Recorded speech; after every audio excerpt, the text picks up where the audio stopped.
Hello? Sorry. Sorry for responding late. Can you hear me? Audio is off. Oh, my audio's off? Ah, dang it. Hold on. Okay, audio. Hold on. Headphones. Headphones. Okay. Can you hear me now?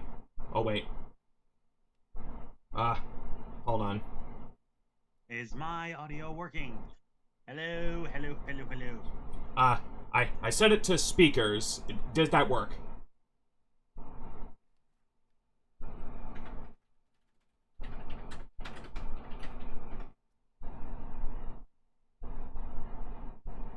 Oh boy. Oh boy. All right, we're already hit with audio complications. Sorry, everyone. Can the chat hear me? I think the chat can hear you. Hey, thanks for the welcome back, Morrow Strike. Hey, thanks for the welcome back, Morrow Strike.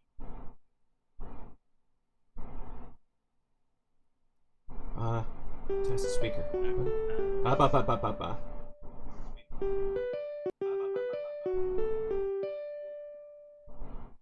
Ba. Can you hear me? Can you hear me?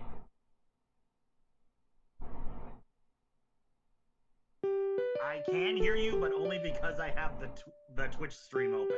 Ah, dang it. Yeah, I hear a ringtone. Hello, hello, hello. Yeah, I hear a ringtone. Hello, hello, hello. Oh boy. Oh boy. This is annoying. Hello, hello. This is annoying. Actually, oh, hold on. Okay, can you say something again? Hello. Hello. Testing. Hello. Hello. Was that you? Oh yeah. Yeah, I'm testing my microphone settings. Okay, I can finally hear you yeah, through I'm the computer. testing my microphones. Okay, end test. Can you hear me? I can hear you. Okay, good. Sorry about that introduction, everyone. Everyone basically being Morrow Strike. So yeah, full disclaimer, I think the reason I couldn't hear you was because my laptop's volume was turned down super low. Oh, whoops. Well, yeah. Well, that's streaming without scuff. well, there's the things we learn from coming back after a 2-week absence. Sorry about that, everyone. Last few weeks have been kind of crazy for me, and not exactly in a favorable way. Okay, like I gotta take note of this for when I eventually start streaming, or if I eventually start streaming. Yeah. Okay, but anyway, all that aside, how are we doing? I'm doing good. I'm doing good today. Started off a little woke up a little rough, but I was able to power through it and get some drawing done, and well, managed to stay the course, and here we are. Okay, that's good. For me, it's been kind of good, kind of not. Like, we're currently dealing with a situation that involves not so functional air conditioning right now. Seems like it's just funny that this happened on 2 particularly really hot days. Yeah. Oof. It's like, did I piss off someone upstairs or something? Seems like we both got our had a bit of a crazy past few weeks. Yeah. But yeah, anyway, so I'm actually doing this from a different room because currently we have a technician at our house who's currently looking into what is going on with the air conditioning. That's fair. It turns out it's very it was the problem was a little more complex than we thought, so I'm just doing it over here to give him room to work. Gotcha. Okay, but anyway, we are here, as you might have guessed, to talk about all the recent gaming news we got over the past like week or so. Yep, and fun way to kick things off.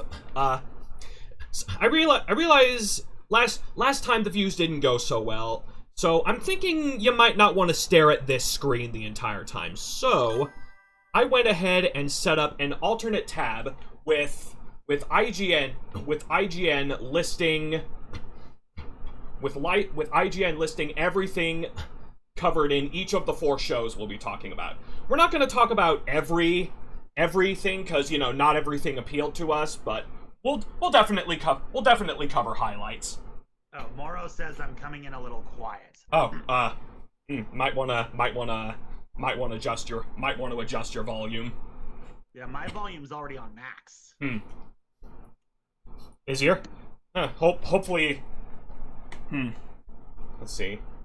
My volume is also on max, so maybe it's your microphone settings. Okay. Let me see something. I'm turning up desktop audio for the sake of this. Hopefully that'll help. Testing. Can you hear me? Just chime in if it sounds any better, Moro Strike. Testing. Oh! Do you read? That's a little better, yeah. Okay. All right. Okay. Maybe if I'm doing this from a laptop on a bed, so maybe if I just lean in closer to the computer. All right. I turned up desktop audio to 75% just in case. But the point is it's improved, so we can go ahead and get started. Moral of the story: I need a microphone. Yeah, definitely gonna need. You got a voiceover mic. You're definitely gonna need a podcast mic if we're gonna proceed with this going forward. Yeah. Oh boy, how much would those cost, by the way? If I recall correctly, I think this one was in the 50 to 100 range. This one that I'm currently using. Okay, that's not so bad. Yeah, there's some brands you can look up on Amazon. Okay. So anyway, we got a lot of news over the past few weeks. We got the State of Play, we got the Summer Games Fest, we got the Nintendo Direct, we got the Xbox Showcase. Anything I'm missing? That's pretty much it, unless you wanna talk about Day of the Devs or anything like that. I mean, I did not catch too much of the Day of the Devs or the PC gaming show. Yeah, the biggest highlight to me was the reveal of Super Ukulele Kart, and that's a very early build, and I'm definitely looking forward to seeing that progress. Yeah. So anyway, I'm sure you all had your favorites, and hopefully we'll end up talking about it. We'll talk about our favorite standouts, and then of course, like some of the biggest game news in the gaming industry as far as like everything else goes. Of course, yeah. Okay. We'll talk about when certain topics come up. When certain game topics come up, we'll probably touch on a few controversies that came about as a result too. Yeah. I mean, you'll get more informative stuff out of VGA Fanatic here. Me, I'll just provide colorful commentary at best. Yeah. Okay. But starting off with the State of Play. Yep. We started off with the... Oh, go ahead. Yeah. I was just going to say, we started off with the one probably I think everybody was expecting the most. It was like a few, like 7 to 10 minutes of Wolverine. Yep. A roughly 10-minute gameplay showcase of Marvel's Wolverine. From Insomniac, the developer of the Spider-Man series. Yes. As you can expect, there was a lot of blood. Oh yeah. It just isn't Wolverine if you're not gonna make use of those claws and make it as visceral as humanly possible. Yeah, if you've ever played a Mortal Kombat game, this is what you can expect. Yeah. But other than that, I have faith that they can pull it off well. I can say that having played Spider-Man 2. Yeah. Definitely looks like they gave a good first impression. And hey, there's that green kid. I recognize him from the X-Men animated series. Uh, Oh, the the was the one green who kid looked the green mutant child who looks a little amphibious. He's part of he's a member of the Morlocks who dwell in the sewers. Okay. I was thinking, like, when you said Green Kid, I was thinking Beast Boy, and that's an entirely different Yeah. series of comics. That's DC. I was never a comics kid growing up, okay? Morrow Strike says his name is Leech. Thank you for reminding me. Okay, thank you. We might come to you for any Marvel trivia, Yeah. Oro. And here's an interesting bit of Marvel trivia. This apparently takes place in a universe where the X-Men were never founded. So Wolverine and Jean Grey are basically going independent for this one. Oh, so yeah. I mean, and of course, since it's the X-Men, we can expect this game to probably cover a lot of stuff in regards to discrimination. Yeah. Because boy, did mutants go through it. Oh yeah. And they're going through it even worse here. Yeah, like at least when Charles Xavier founded the X-Men, they had like a sort of shelter where they could reside and train their powers and just trust that no one was going to hurt them. Yeah. Yeah, not so much here. Right. Um, but other than that, yeah, I'd at least like to try a gameplay demo of Wolverine. I don't know if one's available just yet. Hopefully one becomes available. It certainly looks like something they'd want to have players test out before they purchase. Yeah. Okay. One of the other ones was Tomb Raider: Legacy of Atlantis. Ah, we're moving on. I see. Let's see. Yeah. Or did you have something else you wanted to say about Wolverine? No, I think we just about covered it. Okay. So yeah, Tomb Raider: Legacy of Atlantis. Yeah. It looks impressive enough, but I mean, there was the word that Gen AI was involved in the production here. Yep. Basically, they confirmed Gen AI was used as a sort of building block to construct assets for human artists to complete, and well, there's another game we'll talk about that basically does the same thing, and I just gotta say, you can't have it both ways, guys. Either have humans involved from start to finish, or just don't make the game. Okay, so I'm gonna need a little bit of clarity here. So are these Gen AI assets in the finished build of the game? They said they're not going to be. Okay.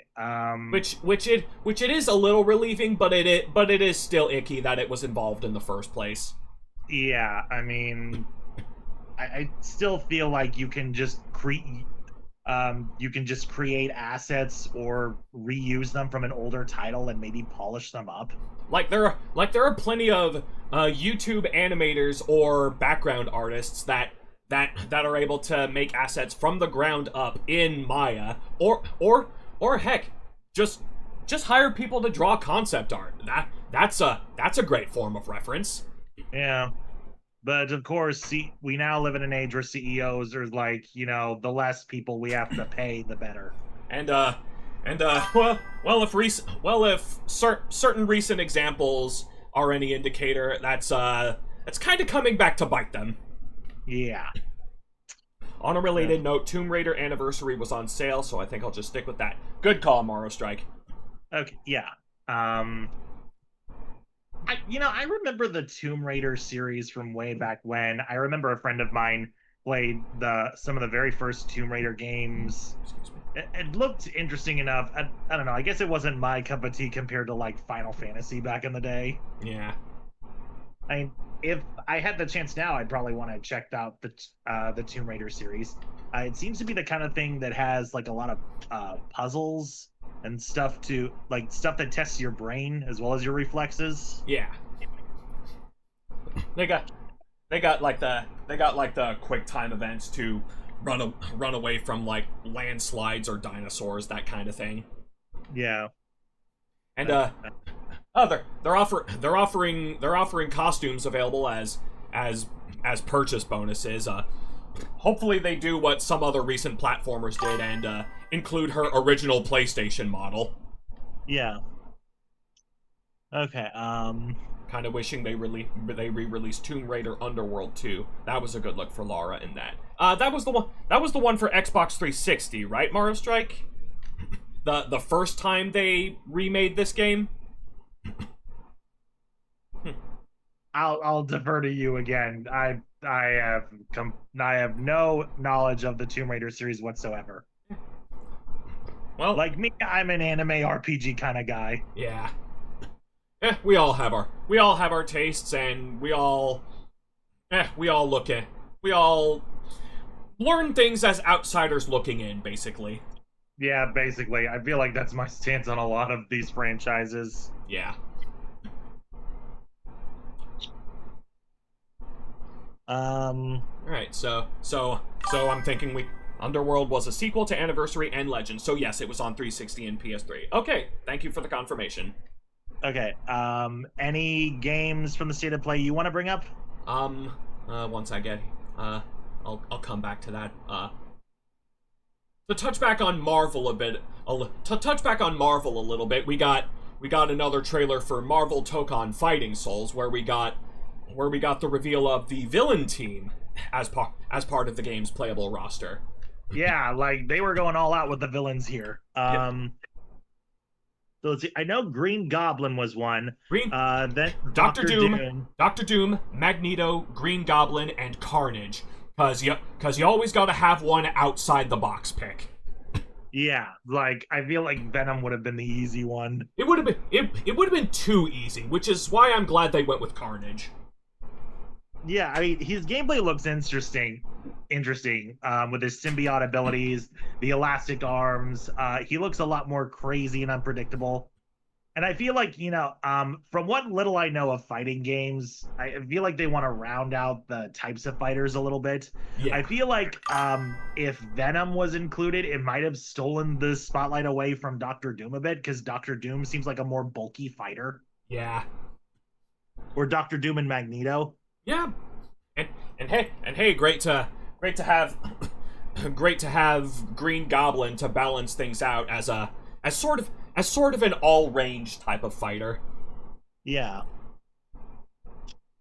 And hey, really awesome that they got Steve Blum to reprise Green Goblin from Spectacular Spider-Man.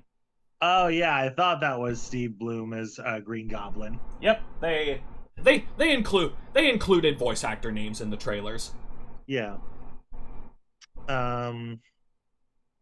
Let's see. Which also really cool to see. Really cool to see Sung-Wan Cho taking on the role of Doctor Doom in this game. Oh yeah. King Dragon sends his regards. Okay. So other than that, one of the games that really caught my attention was Kemuri. Must be higher up. Let's see. Ah, here we go. Yeah, Kemuri. Yes, the new game by developer darling Ikumi Nakamura. Yeah, I mean, this seems like so is she ahead of a new studio that's doing this project, or I'd have to look it up. Hold on. I'm gonna go ahead and open Google in an alternate tab.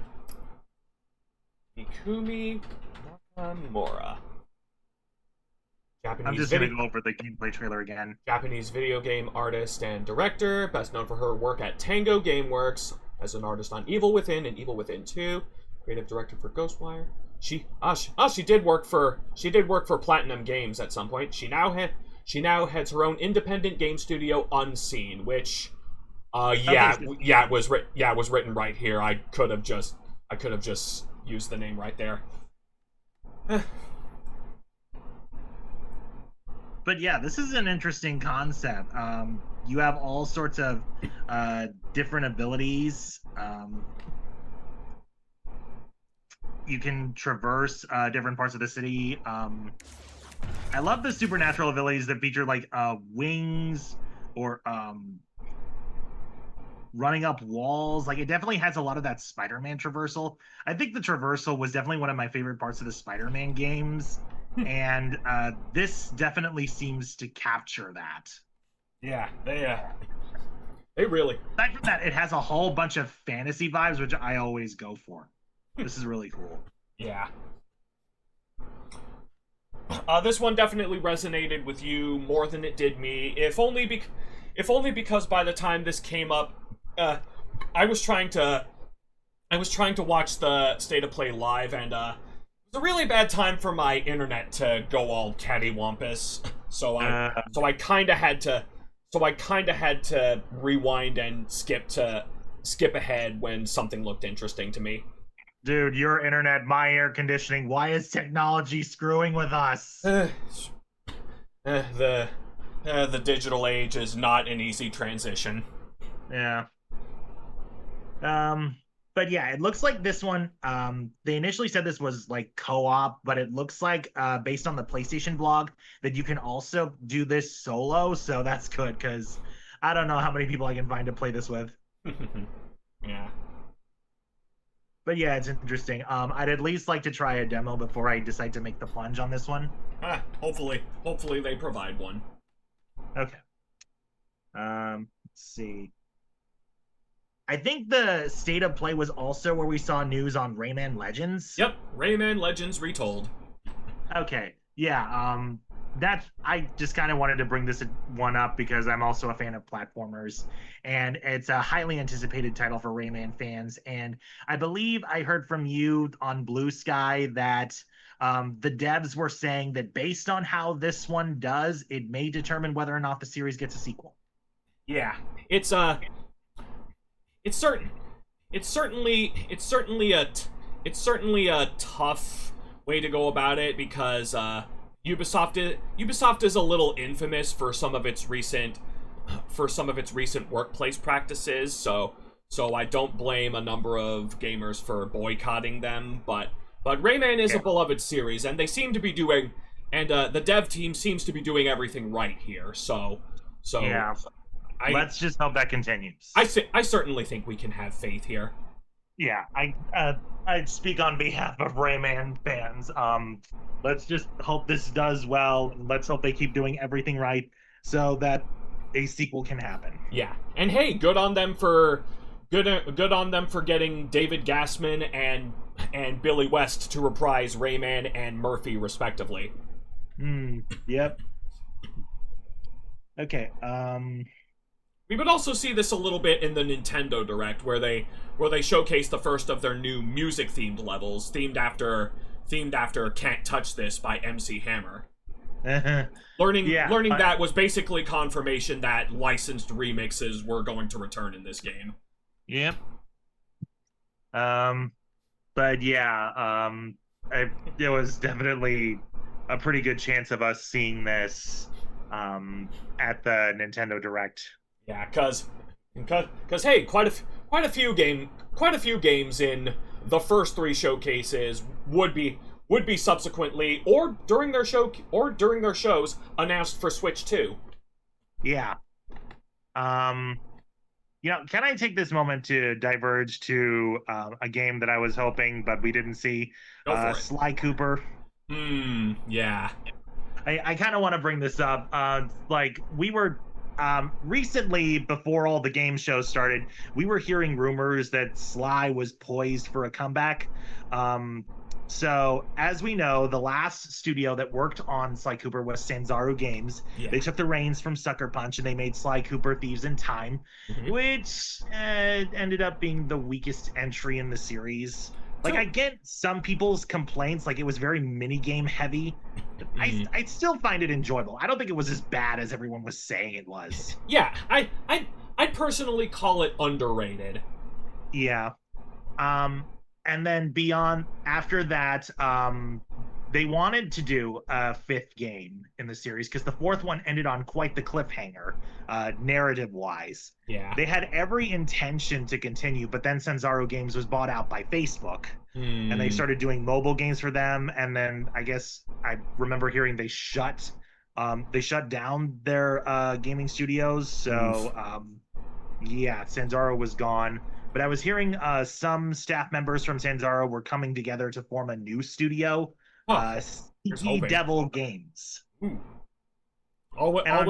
Always glad when always glad when the unfortunate inevitability of layoffs eventually evolves into forming new studios. Yeah. On top of that, there was news coming from internally, rumors that PlayStation and Sony wanted to focus on older IPs that hadn't gotten much love or attention, and at the forefront was Sly Cooper. Yeah. So yeah, Sneaky Devil Studios, Movement Inside. I think I remember hearing that a developer from Toys for Bob, that was the name of the studio, it was also getting involved with Sneaky Devil Studios. Oh, that would certainly be awesome. Yeah, so I would have to go over all the information that was compiled again, but basically that's the gist of it. It's probably still too early for any sort of announcement to be made. It's possible we could see something next year, since next year is actually going to be like, I think, the 25th anniversary of Sly Cooper. Huh, let's hope PlayStation actually capitalizes on that. Yeah, like, come on. Sly Cooper was one of your golden franchises in the day, alongside Ratchet and Clank. Yeah. But yeah, let's cross our fingers there. All right. But I guess I was just getting my hopes up because, you know, when all of this information was coming out just prior to the to all the game shows coming out, to all the showcases, it just felt very similar to what was happening with Digimon Story Time Stranger. It was like, but I guess Digimon was a little further ahead in terms of that, you know, we actually saw a retail listing. Yeah. And then all of a sudden at the State of Play, bam, Digimon was there. Yep. You know, actually, I was also maybe kind of hoping that we'd get a little snippet into what they have planned for Time Stranger Now, which is supposed to be a big expansion DLC that's slated for next year. Ooh. Oh, yeah, I heard about that. Yeah. Okay. But anyway, I think that's it for my little spiel. Right. Back to the State of Play. I think the other game that caught the biggest attention was God of War Lawfey. Ah, yes. Is that how you pronounce it? Ah, yes. Move over, Data Boy. It's Mom's turn. The internet has problems with that, though. No, it's not Mom's turn. But then again, it seems like the internet has problems with everything nowadays. Yeah. Some folks just really want to simp on something that adheres to their high standards. Yeah, I mean, you know, if you're looking for more playtime with Kratos, like, don't we still have that original God of War remake collection coming? Oh yeah, we do have that. Yeah. But anyway, I guess I found this one interesting because, you know, because Faye was in a different realm that seems to be a blend of all these different kinds of mythologies. Yeah. Interesting take on what I guess is that realm's afterlife. Yeah, it's like a hodgepodge of every sort of mythology when it comes to human civilization. Yeah. Like we had bosses from Aztec and Egyptian mythologies. Like I remember one of the bosses was Sekhmet. Nice. Oh yeah, I definitely recognized her. Yeah. I mean, I'd say it looks interesting, like having played a little bit of God of War Ragnarok, because it was the game that came with my PS5 when I originally bought it. Nice. I definitely like Faye's style of gameplay in contrast to Kratos, who's definitely more of a bruiser, a heavy hitter. Faye's definitely more of an agile fighter. Yeah, honestly, I feel like I kind of go for the agile fighters Mhm. a little more sometimes. Yeah. Like it's just fun to see how they move in combat. Very much so. Um, but yeah, other than that, yeah, I guess I kind of just want to cover this a bit. Like, what was the problem people had?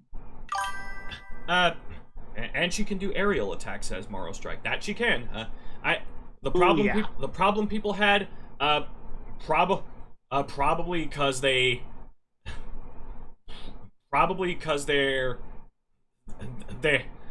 the way I see it, the problem is that they're upset she's not a supermodel and just and basically looks the part of a middle-aged mother, which I personally think is totally fine.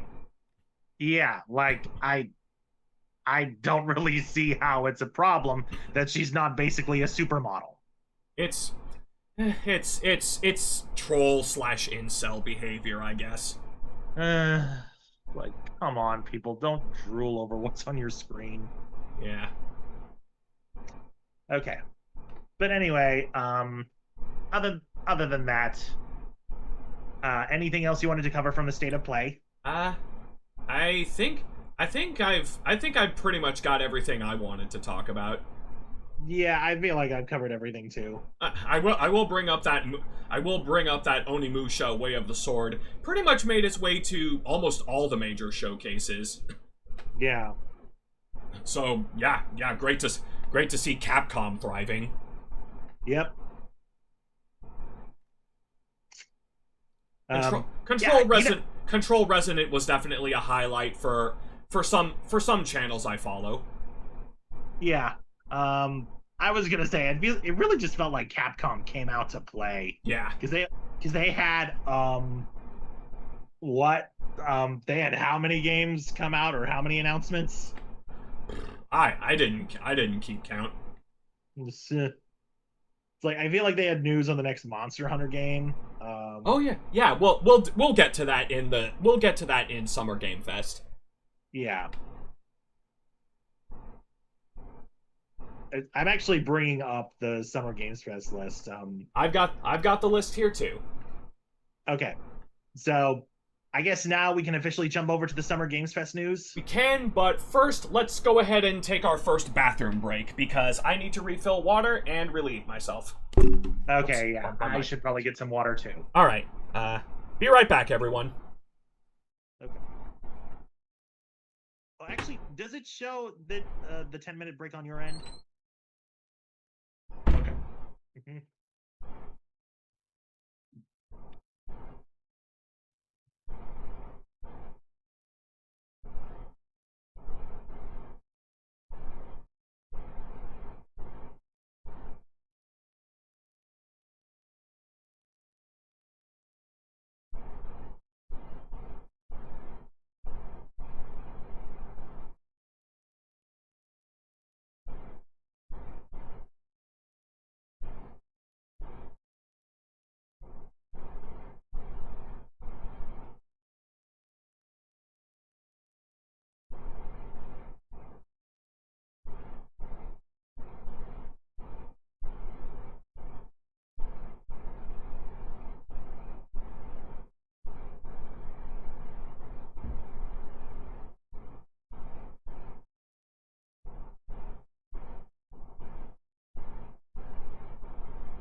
Okay.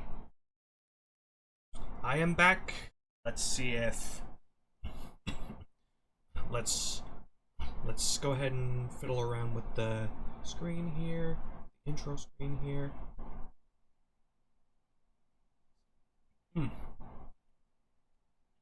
Chaos. Let's see if Chaos has... Let's give it a bit, see if Chaos has returned. I have returned. Okay. Alright, Okay. So yes, Summer Games Fest. Yeah. Hold on, I gotta... Okay, there we go. Alright. Just had to get our Zoom screen out of the way before I could bring back the desktop. Anywho, yeah. Okay. So Right. again, Summer Games Fest. Summer Game Fest. Talk about an incredible bookend show, cause they started off strong, they ended strong, but everything in the middle was just kinda, for lack of a better term, middling. Honestly, I kind of thought a lot of it was middling a bit.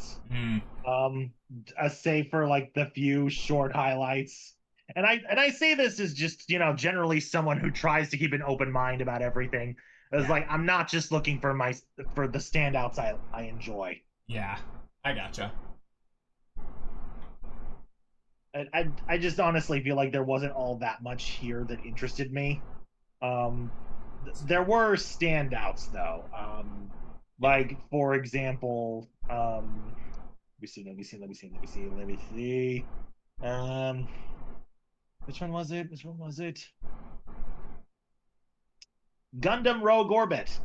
Let's see that in the list here. The IGN list. Ah, here we go. Yeah, Gundam Rogue Orbit. Yeah, I mean, it's weird because I've never shown too much interest in the Gundam series before, but this is probably the like grittiest. This is probably the grittiest Gundam has ever looked. Yeah, like it's not even anime-esque; it's actually like live action with real people. Huh.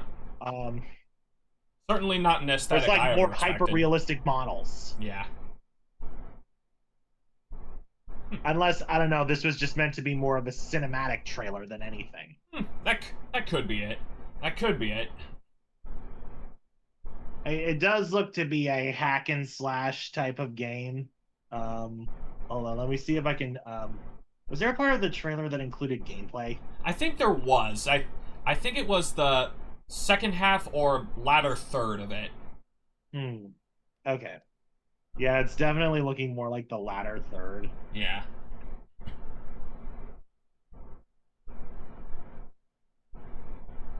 Yeah. I mean, it looks pretty cool.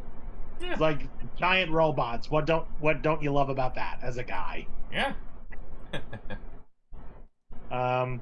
I would like to see more gameplay, just because it looks like a hack and slash more than anything.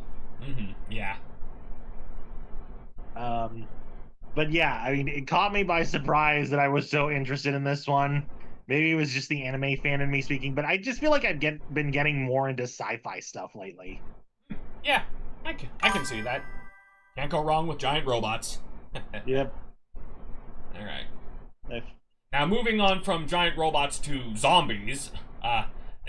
Well, they started the show off with the reveal of Resident Evil Veronica, which is a remake of the Dreamcast classic Resident Evil Code Veronica. Yeah. Only cinematic gameplay in the style of recent Resident Evil titles.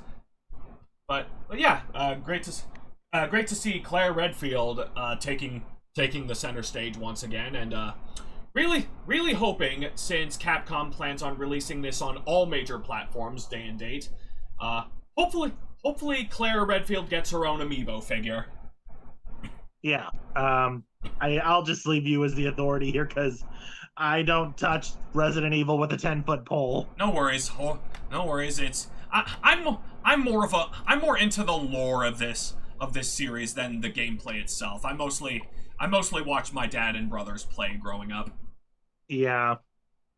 I mean, I guess from my perspective, it feels like the Resident Evil Code Veronica trailer, Mhm. it just kind of set the overall tone. Yeah. Like, I feel like every other game I saw at Summer Games Fest either involved zombies or shooting of some kind. So, yeah, that does seem to be a common theme for Jeff Keighley's shows. Yeah. We might even get a Chris amiibo figure too if we're lucky. Hey, we got Leon. Hopefully we'll get Claire. Hopefully Chris and Jill follow after that. Gotta complete the 4 mainstays after all. Yeah, Boward. Cross your fingers. Yeah. And speaking of video game heroes who are known for shooting, we got the announcement of 2 Cuphead games. Yep. In a very interesting style. Like, I love the puppet. Jeff Keighley loves his puppets. Yeah. I guess I'll just have to wait for the Game Awards to see what Muppet he invites this time. Right. Okay, so we got Kermit, we got Miss Piggy, we got Animal, we got Bunsen, Honeydew, and Beaker. We got Statler and Waldorf. We got Gonzo. Who's next? Fozzie? He just might be. Anyway, the puppet segment. They announced a new sequel for Cuphead in development, which will be fully animated, fully hand-drawn animated like the original, and naturally that's in very early development because animation, especially on paper, takes a very long time. Yes, but we support human artists here. Oh, absolutely. We also support human artists making 8-bit games. Because Mighty Cuphead Adventure is very much that. Not only is it coming to modern consoles and PC, but it's being retrofitted for the Sega Master System.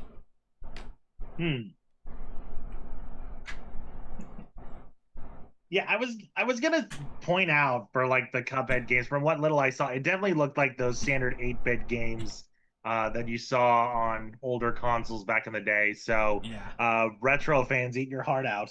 Right. Really loving living in this age where indie developers are able to make retro console versions of current games they're developing. We saw it with that Rugrats game that came to NES. We saw it with Shantae Advance, actually came to Game Boy Advance. And yeah, that's definitely we got true. this.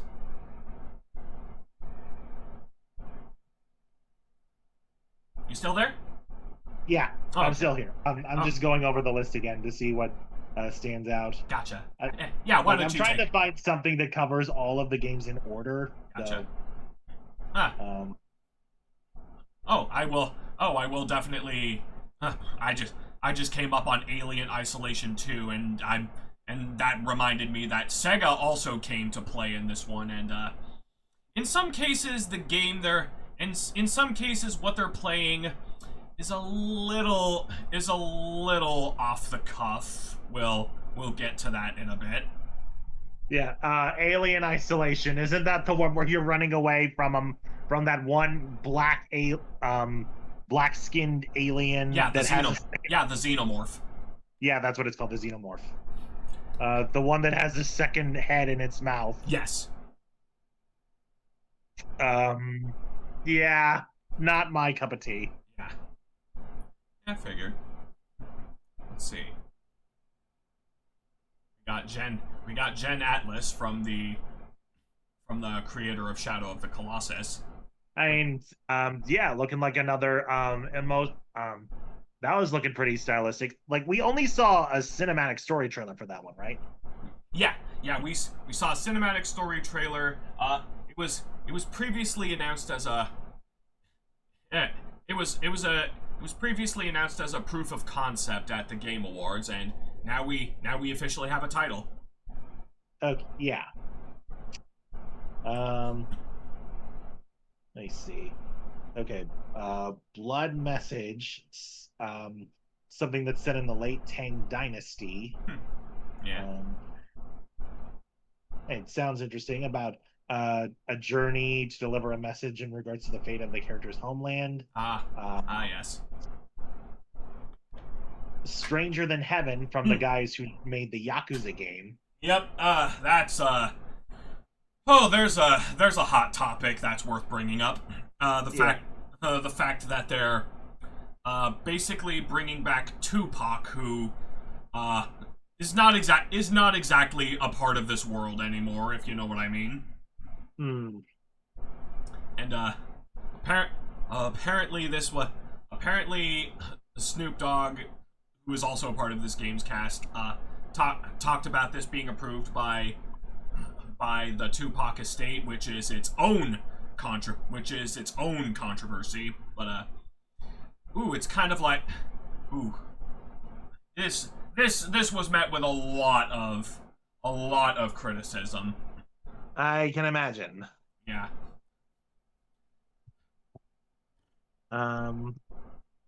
Okay. I mean, ultimately, if you still want to play the game, power to you. Yeah. So, okay. Let's see. We have Teenage Mutant Ninja Turtles: The Last Ronin. Yes, coming from Platinum Games. I mean, yeah, that's supposed to be. That looks like an interesting one. Oh yeah. The Last Ronin storyline. That's supposed to be for Michelangelo, right? That's kind of a spoiler. Oh, me and my big mouth. Yeah. Well. I'm sorry, Internet. I didn't know. I just remembered something I heard. Well, to be fair, a lot of them knew. Well, to be fair, a lot of the internet knew before I did. So, I just wanted. I guess I was just trying to deny myself. Anyway, let's say one of the turtles survives an onslaught from the Foot Clan and is out to avenge his brothers. Okay. Wielding all of their weapons collectively. Okay, yeah, that's gonna be fun gameplay wise. Especially after Platinum's last attempt at a Ninja Turtles game. Yeah, I'd be willing to try it out. Oh yeah. I'm definitely looking forward to this one. Yeah. I definitely want to see more. Yeah. Okay. It's Crossfire. Guild Wars 3. Virtua Fighter Crossroads. There, Guild Wars 3, Okay. Talk about RGG going from a very controversial choice for one of their games to another one that actually seems kind of cool, kind of on the level. Like in terms of the protagonists or the setting of the game, or a little of both. The setting, the protagonist, the gameplay. It's definitely giving more of an adventure twist to the original fighting game formula. Okay. Kind of like it's combining classic Virtua Fighter with the Yakuza / Like a Dragon series. I mean, yeah, it definitely looks more gritty and rough compared to like most fighting games out there. Yeah. But yeah, this is looking like it's due for 2027. Yep. Let's see. RuneScape Dragon Wilds, Mafia the Old Country, 1666 Amsterdam. Saw Genesis, another puppet that I'm sure Jeff Keighley was glad to get on his show. Yeah. Lords of the Fallen 2. Star Wars Zero Company. Which Lords of the Fallen was also coming to Steam. Oh yeah, yeah, coming to Steam this fall. Oh, Star Wars Zero Company is a turn-based game. Oh yeah, XCOM style. Yeah. And it's confirmed to have Anakin Skywalker in it. Yep. As his image in the thumbnail officially loads on the trailer they've linked. Blood of Dawnwalker from some of the folks who helped make The Witcher 3. Yep.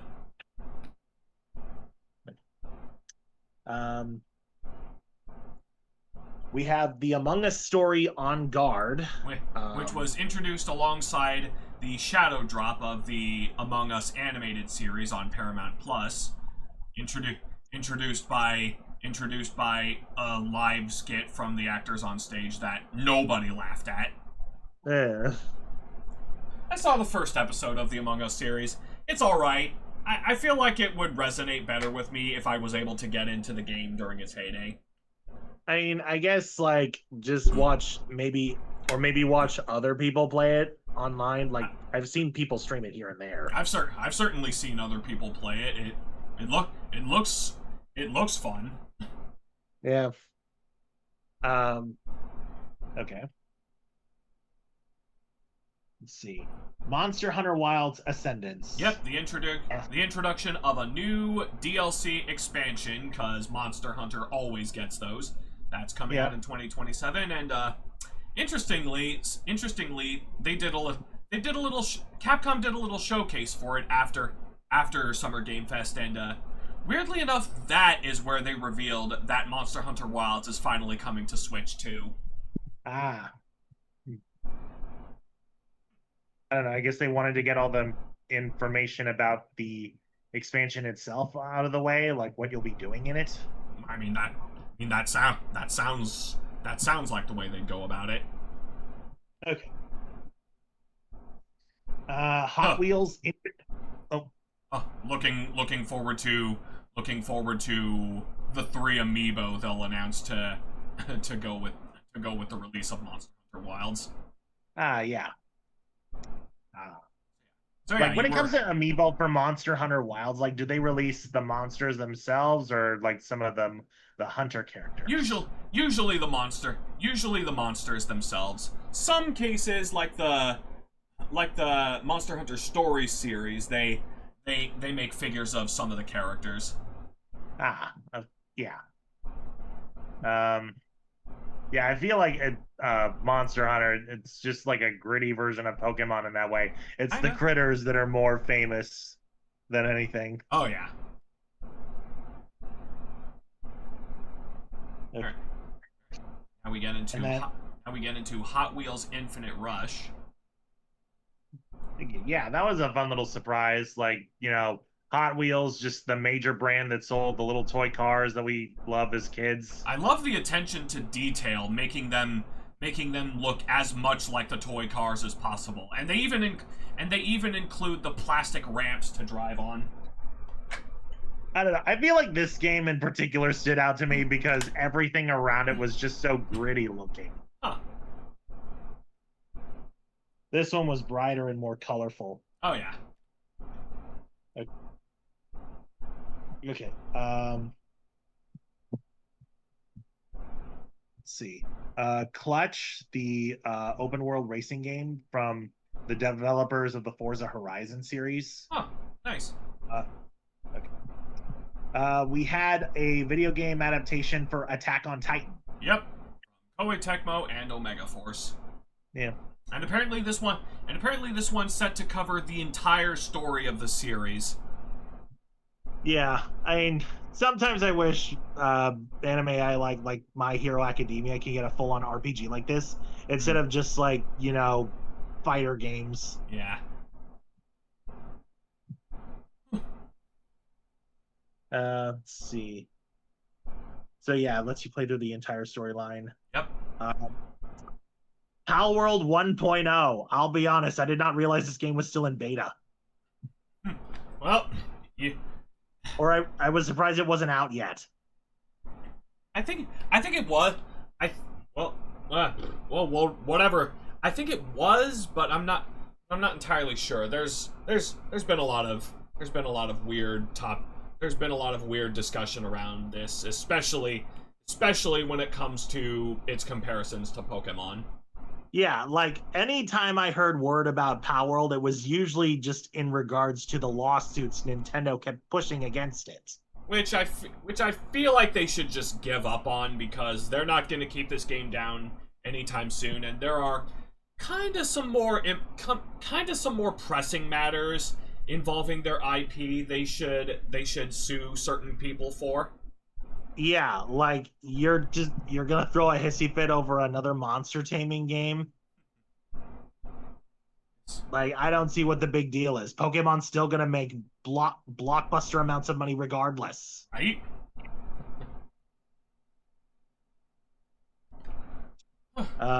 But yeah, other than that, I mean, I will say the designs of the PAL monsters look really nice. They're definitely Pokemon-esque. I really like that fish. I really like that fish that its body is a sheath and its skeleton is a sword. Yeah. Other than that, I mean, the monster designs look good. I don't know how I feel about the fact that you basically shoot all these guys. Whereas, like, in initial trailers of Pal World, that initial Electabuzz looking one just pulls out a giant a bazooka or whatever it is, whatever the weapon's called. Yeah, that just seems weird to me. Yeah. And I know that's strange, just speaking as a Digimon fan. It's like, you know, we have all sorts of Digimon who wield guns. Heck, we now have one that's literally called Gundramon, and it's just, its whole body is revolver guns. That's kind of funny. Yeah. It's like, I mean, that's what people have said nowadays about Digimon when it comes to their designs. It's like everything but the kitchen sink kind of philosophy. Yeah. I don't know. I think when you look at pals in Pal World, they just strike the difference, or like the middle ground between the cute, the balanced cute line and just the kitchen sink mentality. Yeah. So I like them for that. Will I play this game? Probably not. But still. One of my brothers is playing it. That's good enough for me, I guess. Oh, what does he think of it? I don't know. I've never really asked him. I'm sure he thinks it's fine. Okay. Okay. Well, moving on. The Wolf Among Us 2. I am very much looking forward to this one. I really enjoyed the original Wolf Among Us. And yeah, I'm very glad that's getting remastered for current consoles as well. Yeah. So this was made by Telltale Games? Yep. Okay. So yeah, look forward to that one, Wolf Among Us fans. Yep. Next up, we have Stellar Blade Blood Rain. I think a certain character also using the name Blood Rain is well within her right to sue. I mean, other than that, it looks stylish enough. Yeah. I was definitely impressed by the cinematic gameplay. Okay. Street Fighter 6 DLC characters, including... Go ahead. Yeah, including Tifa. Tifa from Final Fantasy VII, who's probably the perfect Final Fantasy guest character to include in a Street Fighter game. Yeah, this was like a long time coming for Street Fighter fans, wasn't it? Oh yeah, it's been rumored for weeks leading up to the show with a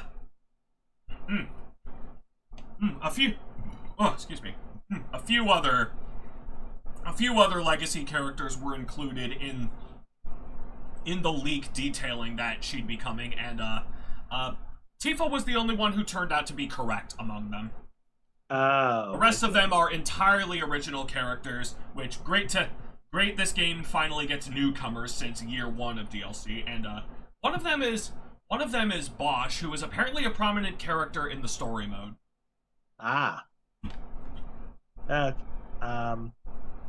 Do you know if Tifa also has any sort of role in the story mode, or is she just purely in Street Fighter 6 as a guest character?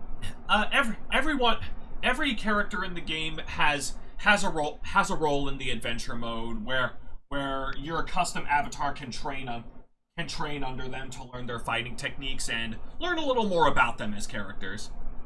Ah, I see. And that also applied to previous guest characters Terry Bogard and Mai Shiranui from SNK's Fatal Fury series. Ah, okay. I'm definitely expecting the same treatment to apply to Tifa, and I'm really looking forward to seeing how they translate her famous limit breaks into button combos. Yeah. And that materia system they teased for this DLC, that's going to be interesting. Yeah. So the materia system, is it like similar to the Final Fantasy VII games where it's like customizable, or does she come preset with one? Could you repeat that? I was looking at the chat real quick. Is her so in Final Fantasy VII, materia is interchangeable. Like you can swap out different materia. Yeah, I know how materia works. Yeah. So basically, my question is it just preset for her character, or is it possible to change materia, or how is this materia system going to work? They might be able to. It was only a discussion. It was only a discussion on the stage of that it was being implemented. We won't know for sure until we officially see it happen. Yeah. Okay. Anyway, Morrow Strike chatted twice. Definitely looking forward to seeing how Tifa plays, and the new girl who's starting the season. Yasmin looks pretty cool. Let's see. Ingrid will be the last character to be featured in World Tour mode, though you will be able to get the new character's moves and style in Avatar Arcade, apparently. Huh. Interesting. Okay. Right. And then beyond that, I'd say the last one is the reveal of... I guess the reveal of Final Fantasy VII 3 Revelation. Yep. Okay. With a really cool reveal trailer, some really awesome gameplay showcases narrated by Matt Mercer, who came on stage for the event. Yep. I feel like Matt Mercer would come out. Like I feel like a lot of the spotlight here was on Vincent. Oh yeah. Who he voices. Yep. It's like I am excited to play as Vincent. Although I should only say that after I've actually finished the Final Fantasy VII games, like remake and rebirth. Of course. But I'm just so behind on my gaming lately because I've been indulging in my other hobbies. Of course. But yeah, I'm still pretty close to the end of the first Final Fantasy VII game, and then I'd like to just play through 2's storyline just to get it off my backlog, my ever-growing backlog. Yeah. Okay. I know in Rebirth that Vincent was, I guess, a guest character, so he's similar to Red 13 in Remake. Yes, where the same can be said about Sin. Okay, so he's also a guest character. Yep, both are actually playable this time. Okay, yeah. I'm definitely looking forward to playing Vincent, partly because I also remember playing Final Fantasy VII Dirge of Cerberus, where Vincent was the main character. Yeah, interesting that they managed to recreate a little bit of that gameplay for some of Vincent's moveset in this game. Yeah, like you can turn him into the Galleon Beast. And to say nothing of the gun-based gameplay that they showed off. Yeah, definitely looking forward to that. Actually refresh my memory. The gun-based gameplay it involved a targeting system, right? Yes. Okay, yeah. That just also brings me back to Sly Cooper a bit, where one of Sly's ancestors, Tennessee Kid Cooper from the West, Mhm. He also had a similar gameplay feature where you could just slow down time and shoot different targets. Ah. Okay. Ah. We also. Hmm. They also. They also revealed some interesting. They also revealed some interesting features about Revelation, including a job class, system, as indicated by Cloud's armor and Tifa's black mage outfit. Okay, so yeah, I'm seeing a lot of Lightning Returns flavor there. Yeah. Yeah, so you're Final Fantasy VII fans, or Final Fantasy fans, you know what I'm talking about. In Lightning Returns, Final Fantasy 13, she also had kind of a job class system going where she could switch between different roles. Some were more attack based, some were more magic based, some were more guard based, and each one just involved Lightning in a variety of different outfits. Yeah. It was just like Lightning's own little fashion show. Okay. Yeah. So with the fact that they're bringing it here, where I remember hearing that Lightning was based a bit off of Cloud's drive, I just feel like it's coming full circle. Yeah. I can definitely see it. I can definitely see it being construed that way. Yeah.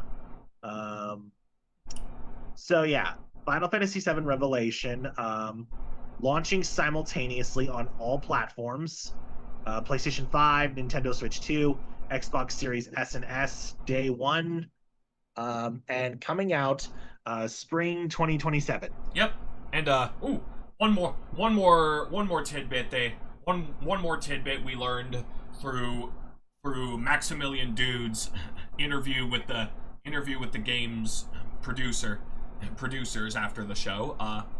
Interestingly, Sephiroth has been recast for Revelation because Tyler Hecklin, I'm assuming that's how it's pronounced, was unavailable to record for this game.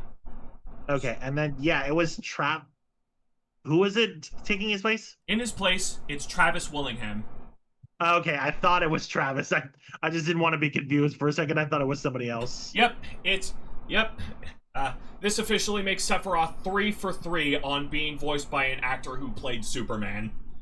Yeah, and I feel like it was another one of those things that the internet was giving crap about. Yeah, like Travis has been voice acting much longer than he's been doing Critical Role. So suddenly he's stunt casting, and the on-camera actor who played Superman on camera is the preferred whatever. Like, I don't even know if people know what they're complaining about half the time.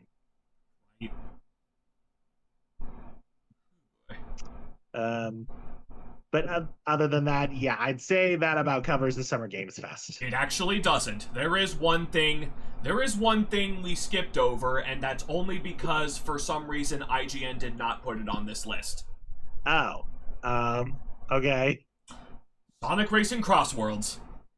Oh yeah. The DLC. Yep. We got our official gameplay showcase for, well, not a showcase, preview for the Teenage Mutant Ninja Turtles coming in July, and Avatar Legends, Aang and Katara, coming in October. And with that, year 1 is complete, and they announced year 2, which will include DLC packs based on Godzilla and Evangelion. Oh boy. Like Shinji needs anything else to be traumatized about. Funnily enough, Shinji might not actually be playable in this one, cause the brief gameplay snippet showed Rei and Asuka. Shinji might be too busy piloting the Ava unit that runs across the stage.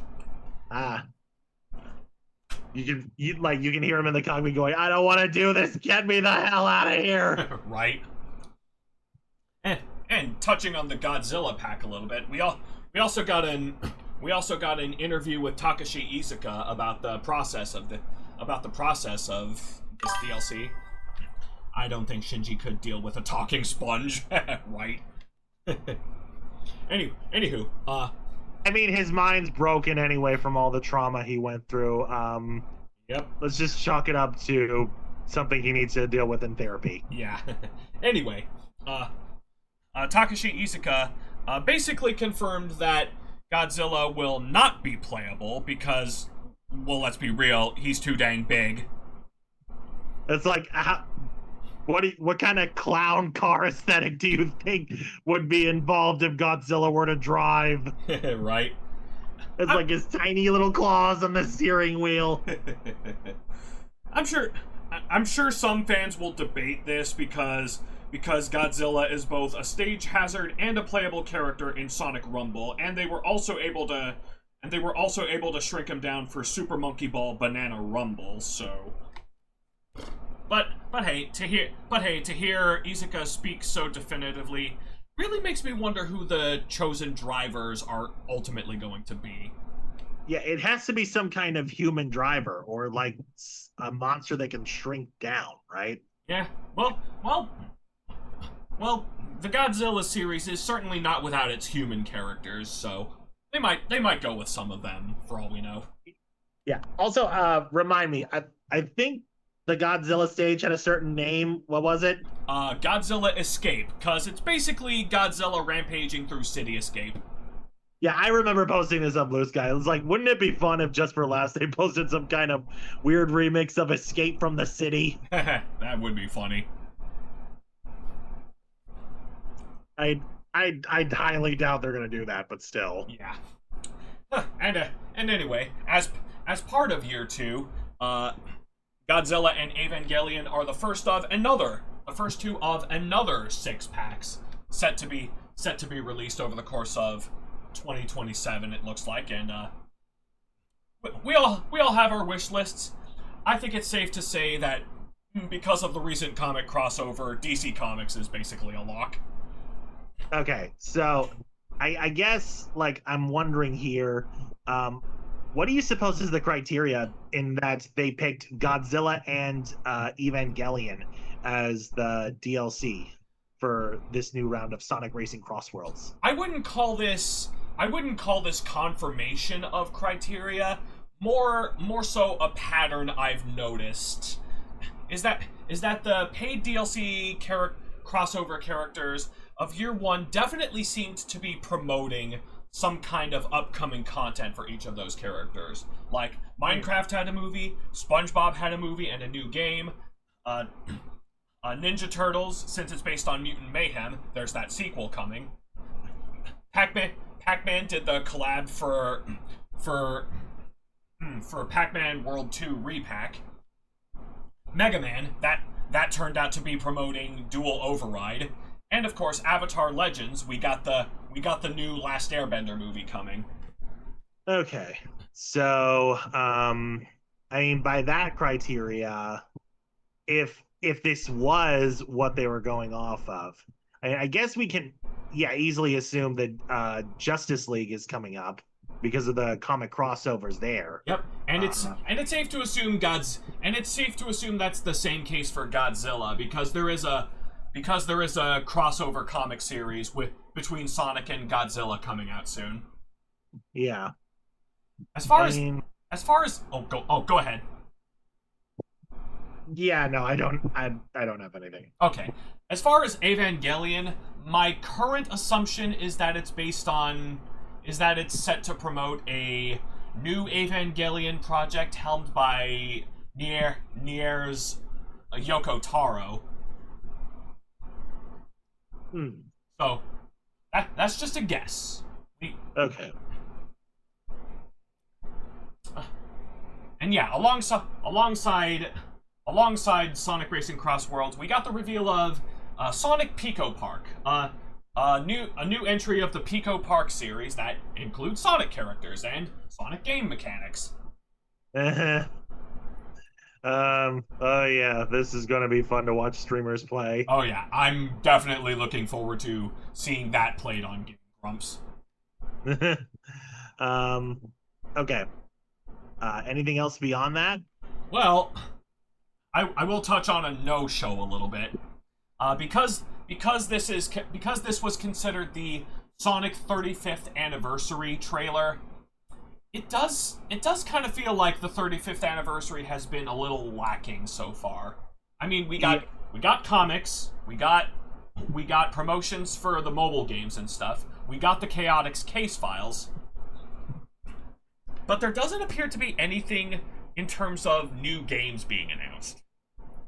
I feel like they're waiting for the anniversary date to announce something like that. That's what I'm thinking, because there is a rumor going around that we might get a Sonic Central on the anniversary date. And not only that, Okay, Sonic Central. Yeah. I keep forgetting what the name of that presentation is. yeah. It's like a Sonic Presents, Sonic Direct. Wait, no, that's not it. not only that, but Sonic Frontiers Definitive Edition has been leaked to high heck and back. Yeah. It's currently it's been rated, it's been detailed, it's got placeholder pages on retailer websites. It's set for June 23rd, which is fast approaching, and that's not been revealed. Yeah. Fun note, boys and girls, June 23rd is also my birthday. Yeah. So I share a birthday with the Blue Blur himself. So yeah, I can imagine you're definitely looking forward to that. Yeah. I'm hoping we get something big announced at the Sonic Central. I mean, given how much it's been leaked, I don't know, or can we even say that the definitive edition is the big announcement they're planning to reveal? It's like there's no point in holding back now. One would certainly hope. I mean, one would certainly hope not that's all they have to show. Just a re-release of a game from a few years ago, just now on Switch 2. Yeah, like I don't think that's worth all the hoopla. I'd like to imagine they'll announce their next major game. It'd just be set for 2027, because at this point, yeah, getting a new Sonic game this year, I don't see happening. Yeah. Okay, anything beyond that? I think that just about covers it. Okay. So should we take another 10-minute break before we cover the Xbox showcase? Yeah, let's go ahead and take another pause. Okay. All right, back in a bit.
Right. Let's go some streams. Go ahead and get the next topic set up here.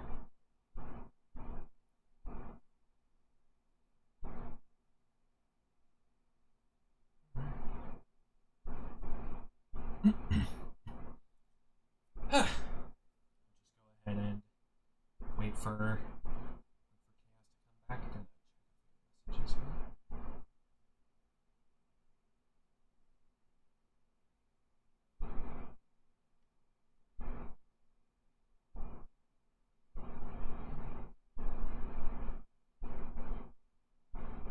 Alright.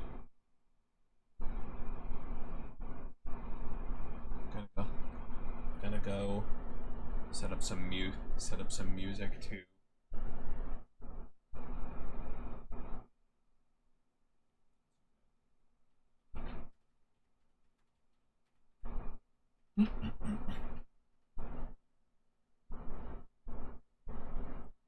Come Nueva York. Let's mute this real quick.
Okay, are we back? Oh, yep. Yeah, we're back. Sorry. Just been running some music while waiting for you. Okay. Yeah, I was just wondering when to come back. Well, So for me, it was just a quick bathroom break. We didn't really need to go for 10 minutes. yeah. Okay. Next up is the Xbox Showcase. Oh, I feel like hold on a sec. Oh, okay. Here we go. Yeah. Sorry. Gotta Yeah, look the at my Xbox YouTube timeline. Yeah, the Xbox Showcase. I feel like this is where things really started ramping up for me in terms of the games I was excited for. Oh, yeah. Because we did get some standouts here, and I know they will be coming eventually to PlayStation and Switch, so no need to worry there. Oh, yeah. Okay, so you said you have a timeline for all the games that were shown. I have the list. I have the list on IGN. Okay, I have the Xbox Wire open, so I don't know if it's in the exact order that all the games were revealed. Well, we're probably not going to cover absolutely everything here. Yeah, Yeah. Call of Duty Modern Warfare 4. I don't think I have anything to say on that. Yeah.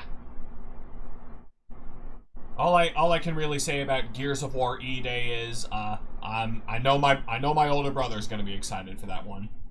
Yeah.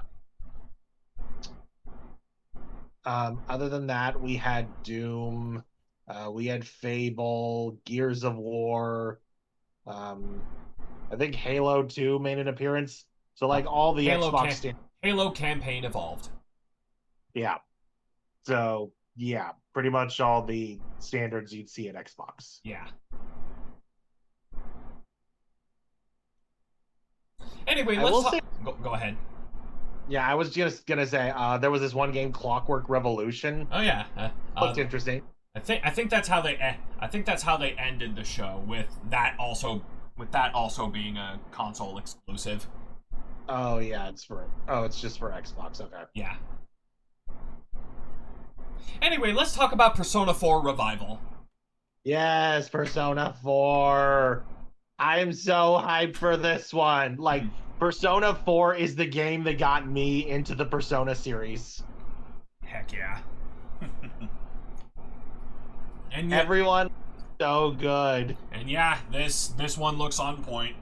Exactly what after the way they handled Persona 3 Reload, this one looks on point. Yeah. I know there's still a lot of people out there wondering, hey, what happened to Persona 1 and 2? We'll get there eventually, I'm sure. Fingers crossed. Yeah. I do kind of want to see what reimagined versions of those games would look like. Because I know they're lesser known fan favorites compared to, the other three games or the other three flagship titles that pretty much put Persona on the map as a major RPG series. Yeah. But yeah, anyway, Persona 4, it's similar to Persona 3 Reload. Persona 4 Revival seems to be seems to have a new voice cast for all the members of the investigation team. Which pour one out for the original voice actors, especially Yuri Lowenthal and Aaron Fitzgerald, who have been vocal about their disappointment at not being able to return as these characters. Yes, to Yuri and Aaron and all of the OG Persona 4 cast, we tip our hats to you. We raise our glasses. Your performance in the original game was phenomenal. Yeah. And at the very least, we hope you get to come back in smaller supporting roles, the same way the original cast of Persona 3 did for Reload. Yeah, but in the meantime, internet, let's just be nice to the new voice cast when they eventually do their reveals. Yeah. I remember how much of a disaster it was on Twitter when the Persona 3 cast did their reveals. Yeah.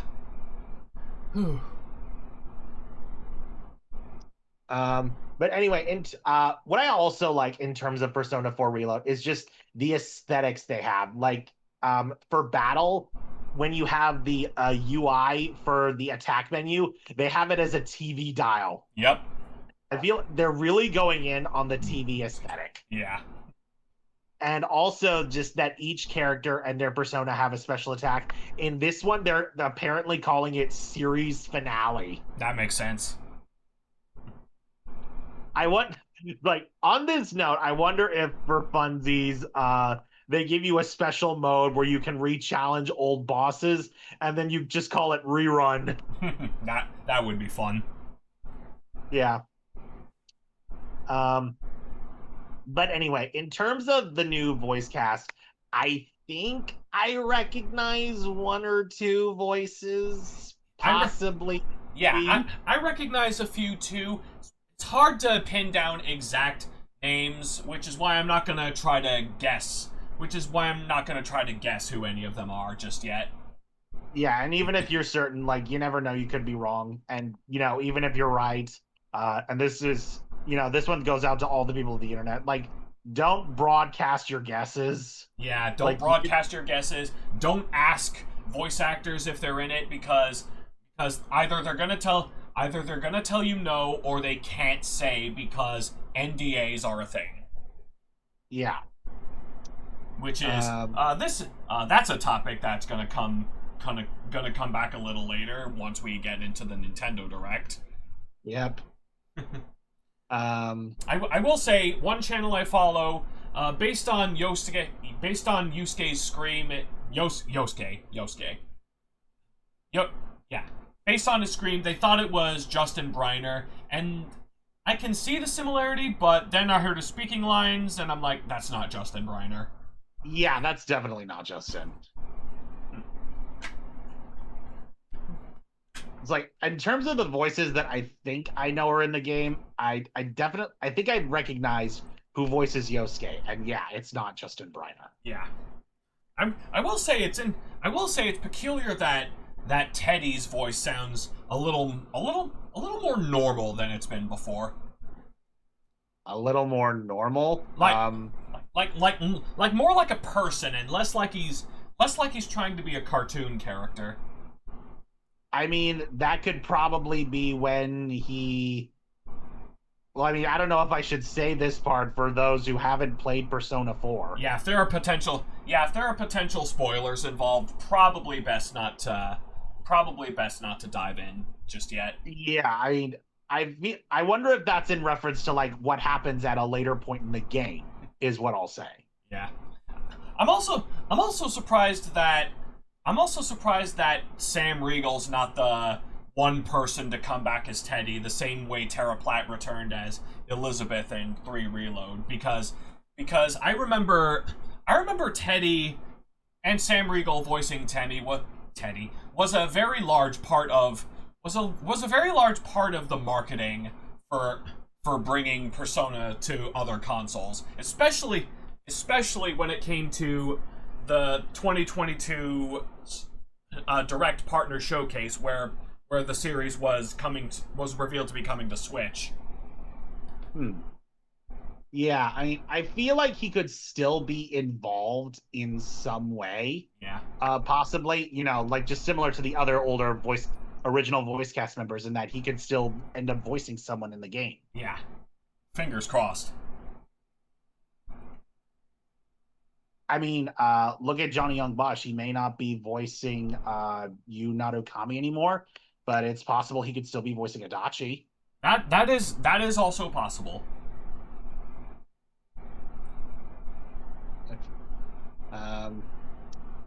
I'm just going over the trailer again, so yeah, we're seeing all the characters.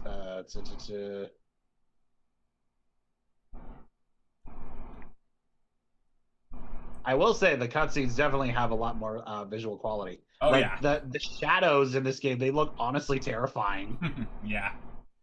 The remastered character portraits also look really shiny. Yeah. I don't think they had the baton pass in the original Persona 4. That was something that was... wasn't that like a feature that was more introduced in Persona 5? Yeah, that was introduced in Persona 5 and retroactively brought into brought into the remakes. Yeah. So yeah, this one definitely has a lot of the combat features that were not there in the original game. Yeah. Like even the all-out attack looks flashier. Yeah. Oh yeah. Okay. Let's see. So Persona 4 Revival coming out February 18th, 2027. You know, between Persona 4 Revival and Final Fantasy 3 Revelation, this just feels like a repeat of what happened with the last two games. Like, didn't Final Fantasy Rebirth and Persona 3 Reload come out in the same month too? I think I recall that being the case. Yeah, I feel like we're going to go through that again. Very likely. Okay. But yeah, that's Persona 4 Revival. Unless did you have anything else you wanted to say? Well, I think we can skip ahead a little bit and briefly touch on the reveal of Persona 6. Yeah. Briefly touch and reveal kind of go hand in hand here because all we really got was a teaser. All we really got was basically the confirmation that it's in development. Yeah. Interesting that it's going back to a more spooky theme and well, because each entry is color coded. Yeah, like Mario Strike said, so much green. Yeah, green. It's green. I do kind of wonder what the theme is because it took it was what we saw was like we were in a graveyard of some kind, right? Yeah.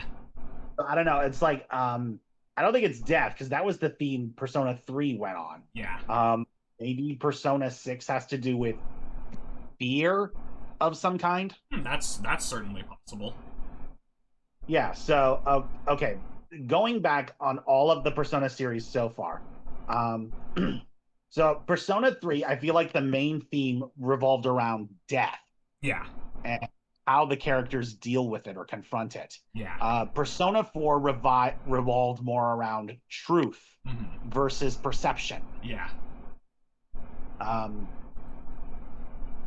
And then Persona 5 dealt with idleness versus rebellion. Yeah.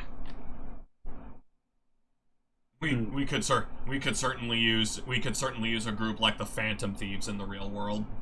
Yes, we certainly could. But unfortunately, none of us have a meta nav. No. But anyway, Persona 6, yeah, I feel like fear could be a theme. And you know how that's going to be interpreted. So in regards to Persona 6 being revealed, I can't help but feel like this is partly in tandem with what had happened before this before the Xbox showcase, because I remember hearing that supposed concept art for the characters had been leaked around on the internet and people were seeing it. Yeah, it did look pretty convincing, and I'm not going to touch on it, but I will say one of the characters looked a lot more exciting than who they're claiming the protagonist is going to be. I mean, I guess, you know, that's still concept art and everything is subject to change. Yeah. I mean, for all we know, our next update on this game could be like 3 to 4 years from now. Yeah. Look forward to Persona 6 when we're all in our 40s. Right. Okay. But let's see. Yeah, I think we can move on now. Okay. There was a Plague Tale. So if you're into rats. Bad Magpie certainly looks cute. Definitely gives me similar vibes to Untitled Goose Game. Vivarium looked cute. It definitely had like a retro 80s anime kind of feel. I will also say it was a little. It took me aback a little to see Wolong 2 Wings of Ember be the first game in this showcase that showed off the Switch 2 logo. Which really makes it weird. Which really makes it weird that of all the third-party companies in these showcases so far, Atlas seems to be the only one who's not fully on board with getting their games out on Switch 2 day and date. Yeah, I don't know if there's something going on internally there or what. Eh, well, Okay. we can only really hope that changes over time. Okay. Here's a big one I feel like we should talk about. Crazy Taxi. Ah, oh man, talk about generating a lot of hype and then squashing it in one fell swoop through the press release. That's what I was gonna say. Like, I don't think I have ever seen hype for a game die this fast.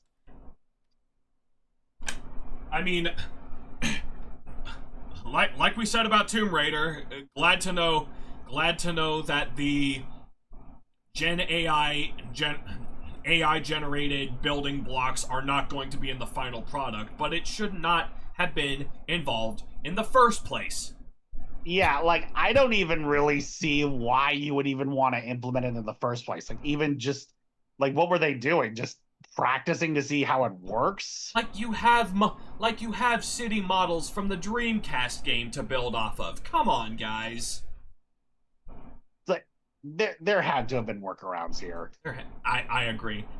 And and like people were lambasting that gameplay footage they showed after the Xbox showcase, and they were saying it looked really rough, and I honestly after what we learned, I can't even defend it as early development. They just need to do better. Yeah. I mean, it's such a shame because I Crazy Taxi is one of those games that people were waiting a long time for, right? Yeah. Revealed at the Game Awards alongside other returning Sega IPs. Oh, it was revealed back at the Game Awards. Mm-hmm. So this is like the first time we've seen anything of it ever since then. Yes. Okay. So I feel like hype then lingered a little longer before it was crushed. Pretty much, yeah. Yeah, I mean that's got to be a bad taste for some people. Oh yeah. It certainly ruined it for me. Okay, well, set to launch in 2027. So I mean, Take that if for you're what you still out will. there, yeah. I will say there was one other game that stood out to me. It's probably not one I'd play. I think it was Magicians: The Devil's Deal. Oh yeah, that. It let's see. Let's get to it. For some reason it's not on this list, but yeah, that did look cool. Yeah, it's like it's a first-person shooter, but rather than bullets, you actually use magic. Yep. Like stage magic. I just thought that was kind of cool. Oh yeah. I will probably not play it because first-person games make me dizzy. Yeah. First person games give me the anxiety of is someone gonna kill me from behind? Yeah. That too. Like, I don't know if I could handle the stress of that. Yeah. I'm hoping I can get over that hump eventually and actually play through the Metroid Prime series, but we'll see how that goes. Okay. Other than that, I would say the biggest reveal was Spyro: A Realm Beyond. Yep. The first Purple game. Boy is back. Purple Boy is back, and it's the first game from Toys for Bob since they went indie. Yeah, like I'm so glad for Toys for Bob. They got out of the COD mines. Yay. And hey, great on them for getting Tom Kenny back. Okay, so that was Tom Kenny voicing Spyro. Yep, they confirmed it in an interview. Okay. So it looks like they're doing interviews in the future where they'll probably talk a little more about the game. We'll probably see a little more on gameplay. We got a tiny snippet of gameplay in the trailer. Looks about similar to what we saw in the Reignited trilogy. Yeah. So flying around, pretty common for Spyro. Mm-hmm. I'm excited to see what sort of new abilities Spyro has. Yeah, that's good. That's going to be exciting to eventually learn. Yeah. So the snippet says it features a new world, expanded exploration. I wonder if it's going to have like any sort of open world element. That would certainly be fun to see. Yeah. Another thing I noted was like back at the start of the trailer, we saw someone with a staff, and people were saying, "Oh, is this Ripto?" I don't think it's Ripto. Might not be. But hey, it might very well be. I don't know. Could be. And hey, hot off the heels of this reveal, we got a new rumor that a new Crash Bandicoot game was greenlit.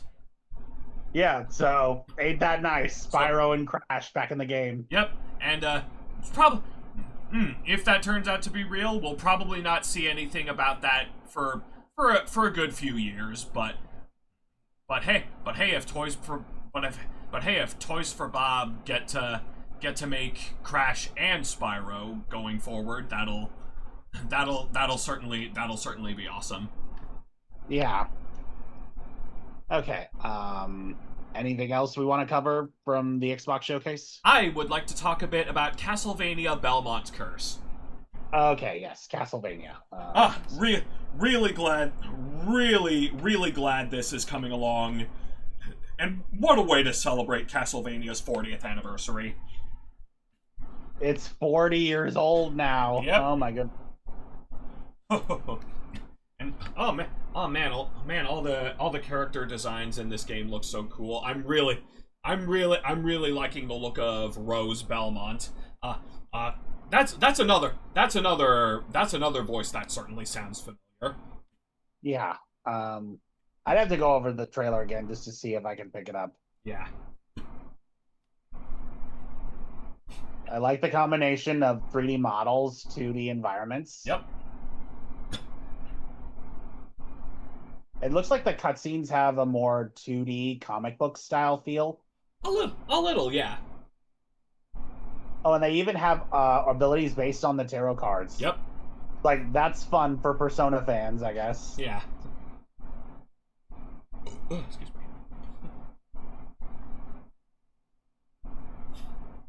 me. You know, a certain game that I would like to see get this similar kind of treatment is the Gunvolt series. I've been interested in that one as kind of an outsider looking in kind of perspective. Yeah. But yeah, I would definitely like to see a Gunvolt game possibly in this style. Yeah.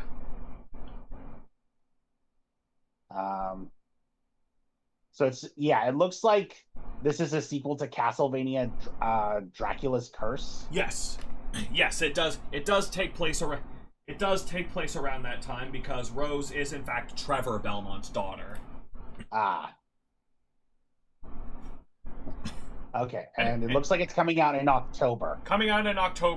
And interestingly, they did reconfirm that it is coming to Switch, but that has been delayed to a later point in 2026, which that might be something we see touched on in the next Nintendo Direct. Yeah. And since there's no word on this coming to Switch too, I will say I am hoping that because this is an independent development team Konami's working with, that they're either able to make a Switch 2 edition, or if they do announce it for Switch 2, that it's fully on cart and not the usual game key card we see with third-party developers. Yeah, I mean, let's hope so, because it just feels like everything's becoming a game key card nowadays. Yeah. I have faith in this. I have faith in this one because it is an independent team. Right. Okay. So was there anything else we wanted to cover from the Xbox showcase, or should we move on to the Direct? Let's move on to the Direct. Okay. Yeah, last show of the big Gamers Christmas spree. Yep. Okay. I just want to pull up a list of all the games that were revealed.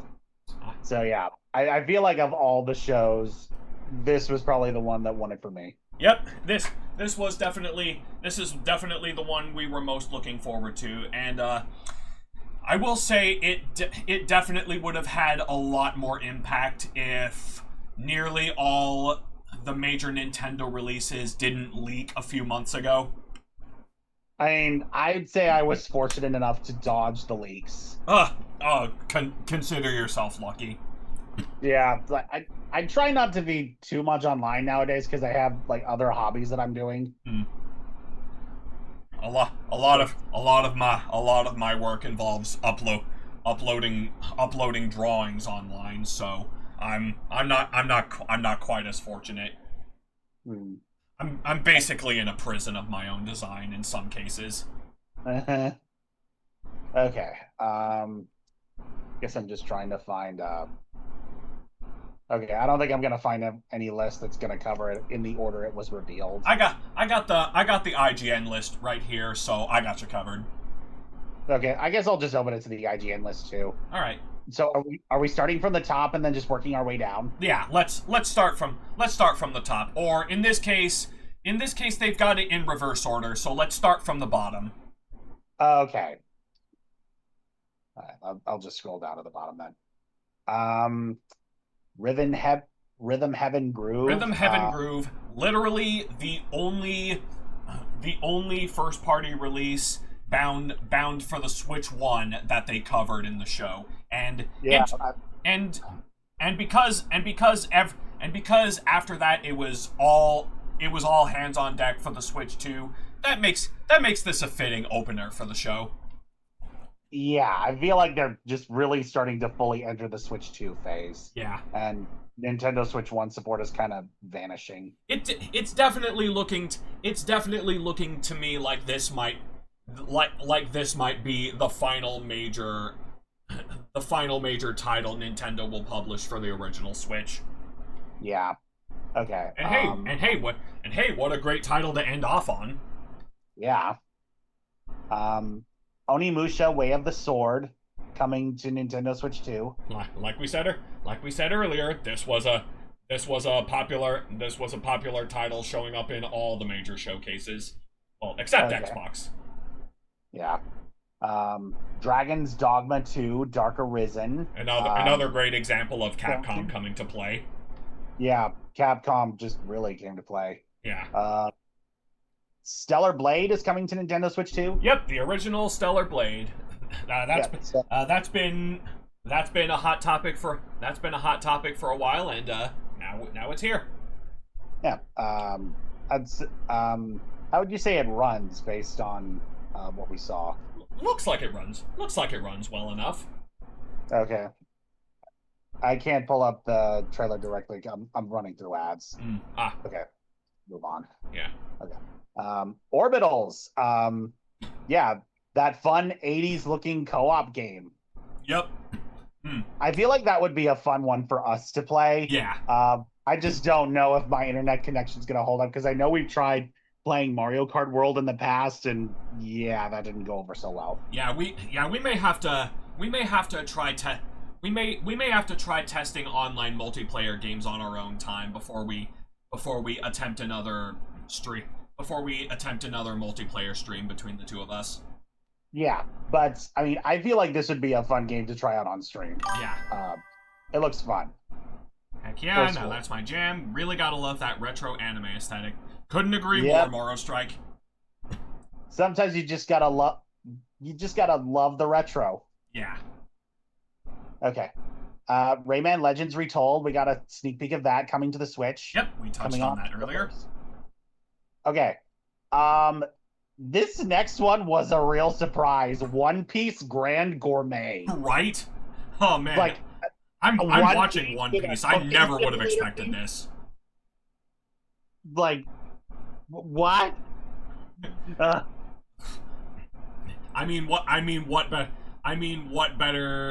better game to make Sanji the main focus for? Yeah, I'd probably play this, and I feel like I barely touch anything related to One Piece. Yeah. This is so far ahead. I don't know where I'm in understanding it. Yeah, I would certainly give this one a shot. Yeah, it's like you get to cook up your own dishes, you get to build your own restaurant. It's basically a mobile game, but with One Piece characters. Yeah.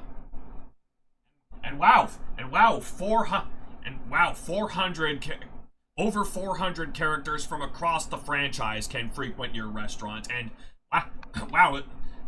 really funny considering a good deal of them are either enemies of the Straw Hats or Marines. Yeah, it's like all is forgiven when it comes to good food, Yeah, I guess.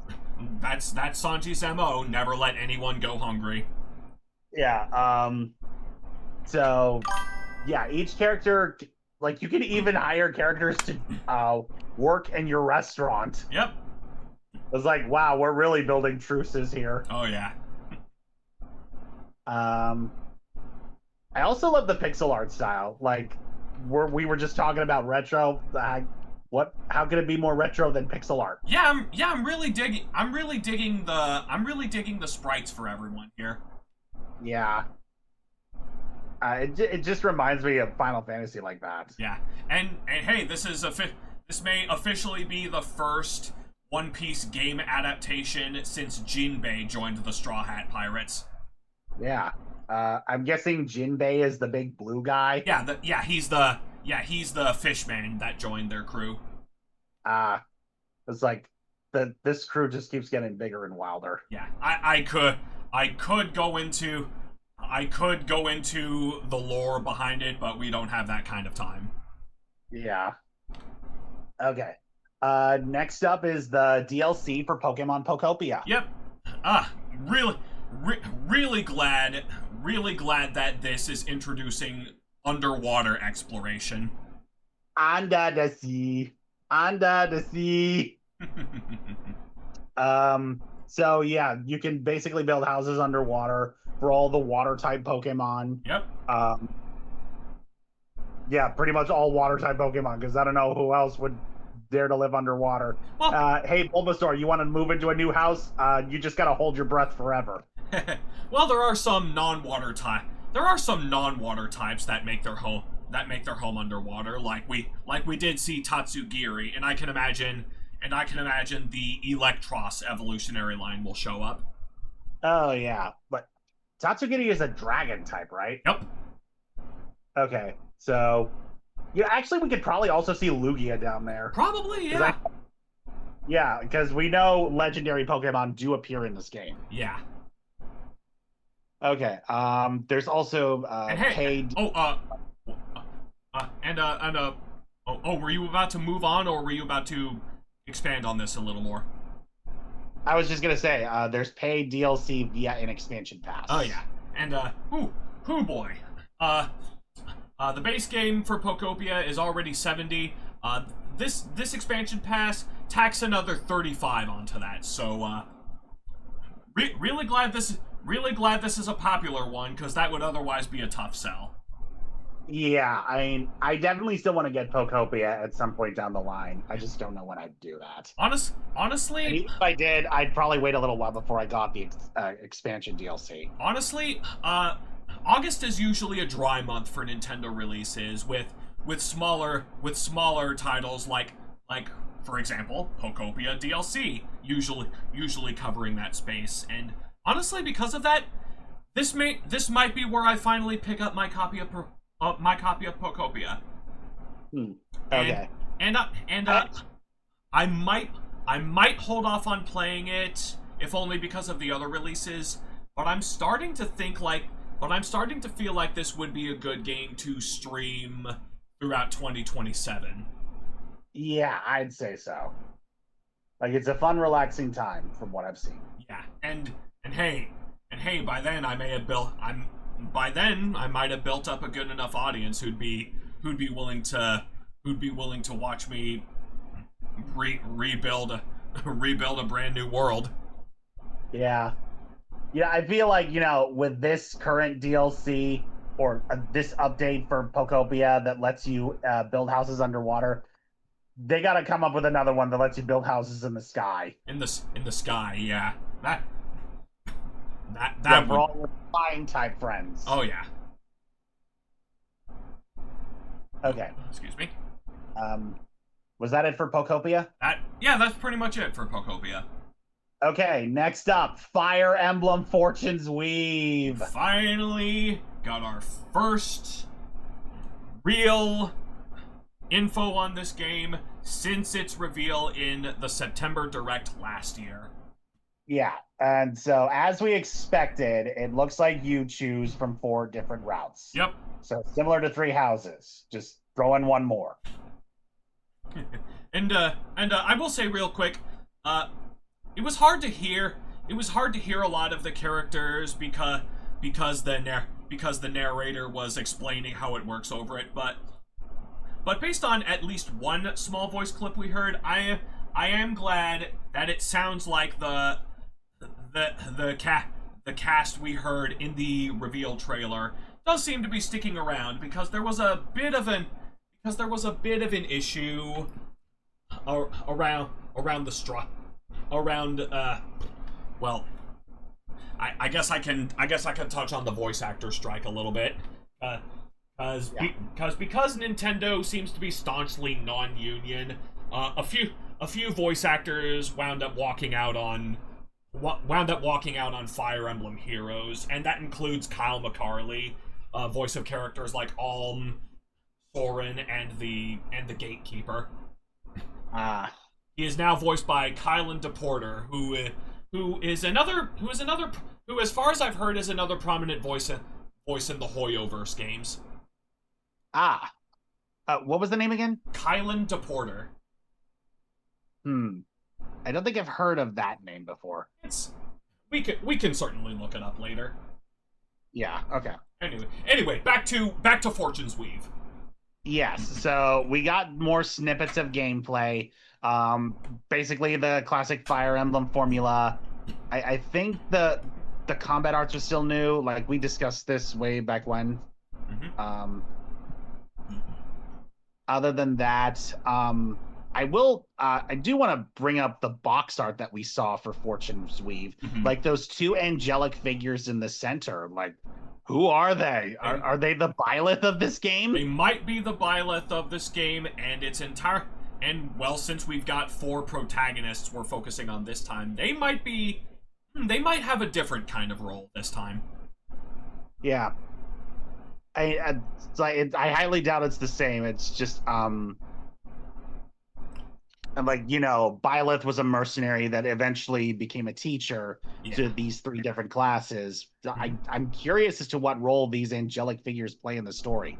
This is like, from a story setting, we have, 4 characters, each entering this tournament to get their wish granted. Each of them have different reasons, different motivations. It's interesting to see how this will play out from a story standpoint. Yeah. I think based on what people have been picking up from the trailer, they've confirmed that this is indeed a sequel in terms of the story of 3 Houses. That'll certainly be fun to explore. So it might explain why Sothis is an adult. In this one. And hey, between 4 protagonists, each with their own unique set of fully voiced characters, the Colosseum system, the free time system, the inclusion of dungeons, all these game mechanics and places to explore, I would say this justifies being $80. Yeah. I'd like to spend a lot of my time grinding and building up my units. Yeah. I just remember making my units in 3 Houses so OP. Oh yeah. But yeah, there's also, aside from the base version that's $80, there's also a collector's edition. That's that features $120. Yeah. I mean, I feel like I could go for this one. I'd maybe put down $20 for the pre-order and then just the remaining $60 when it comes out. Well, yeah. This is a way to split the price. Yeah. I've already placed my pre-order, and yeah, I know this is going to be a sore spot for a lot of people, and I don't blame you. Based on what we've seen so far, it only scratches the surface, but I'm already feeling like it justifies that price more than Mario Kart World did. Yeah, it's like with every a Fire Emblem game on the Switch 2 system, imagine what they could do with all of this. Yeah. I feel like we're definitely due for some kind of presentation where we could just see a full-on battle in the game. Hopefully this game gets its own direct in either July or August. I don't know for I don't know for certain how likely it is. I can just cross fingers. Yeah. Fire Emblem Fortune's Weave is coming out in September. You know, I feel like that could be said, like all of the games released on all these shows, I feel like they're all coming out in either September, October, or sometime next year. Like it's always one of those three. Yeah. A lot of the third party titles releasing their games in a very packed September. Yeah, it's pretty clear. Yeah, it's pretty clear they don't want to try to compete with Grand Theft Auto 6. Yeah. Like, wait, did Grand Theft Auto 6 finally get some kind of release date? It's confirmed for November.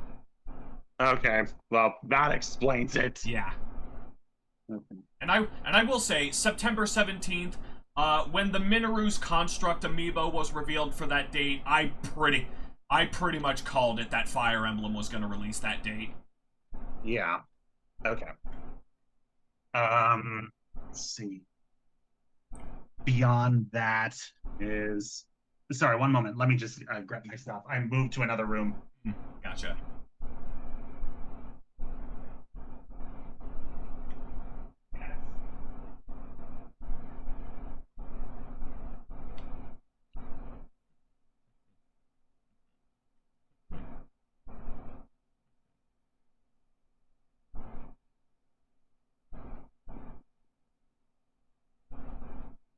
Sorry, I gotta take a quick pause to take care of something in the house. All right, good chance for me to take another bathroom break. All right, back in a bit.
I am back.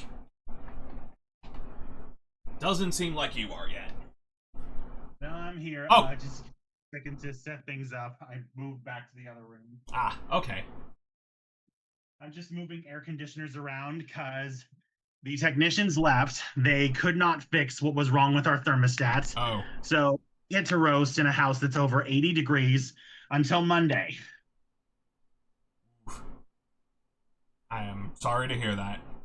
Yeah, like, of all the days. Kind of makes it. Why are you spiting me? Ooh, kind of makes it a little insensitive that I basically just adjusted our discussion home screen to reflect our current topic. Yeah. Okay. Anyway, let's get back to it. Anyway, Deltarune Chapter 5. Yep. Releasing June 24th. Yep. Okay. Let's see. Newest chapter of Undertale's story. Is this some kind of live action game? No, it's a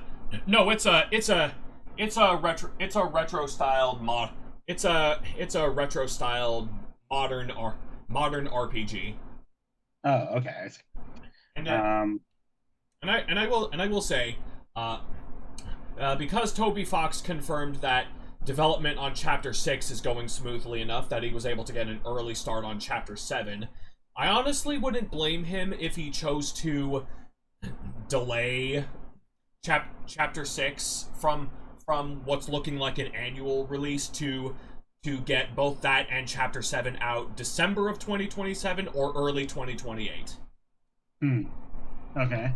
Yeah, I'm just surprised at how quick these games seem to be releasing. Like, Yeah. we're on Chapter 5 and they're already going to Chapter 6 to 7. Yep.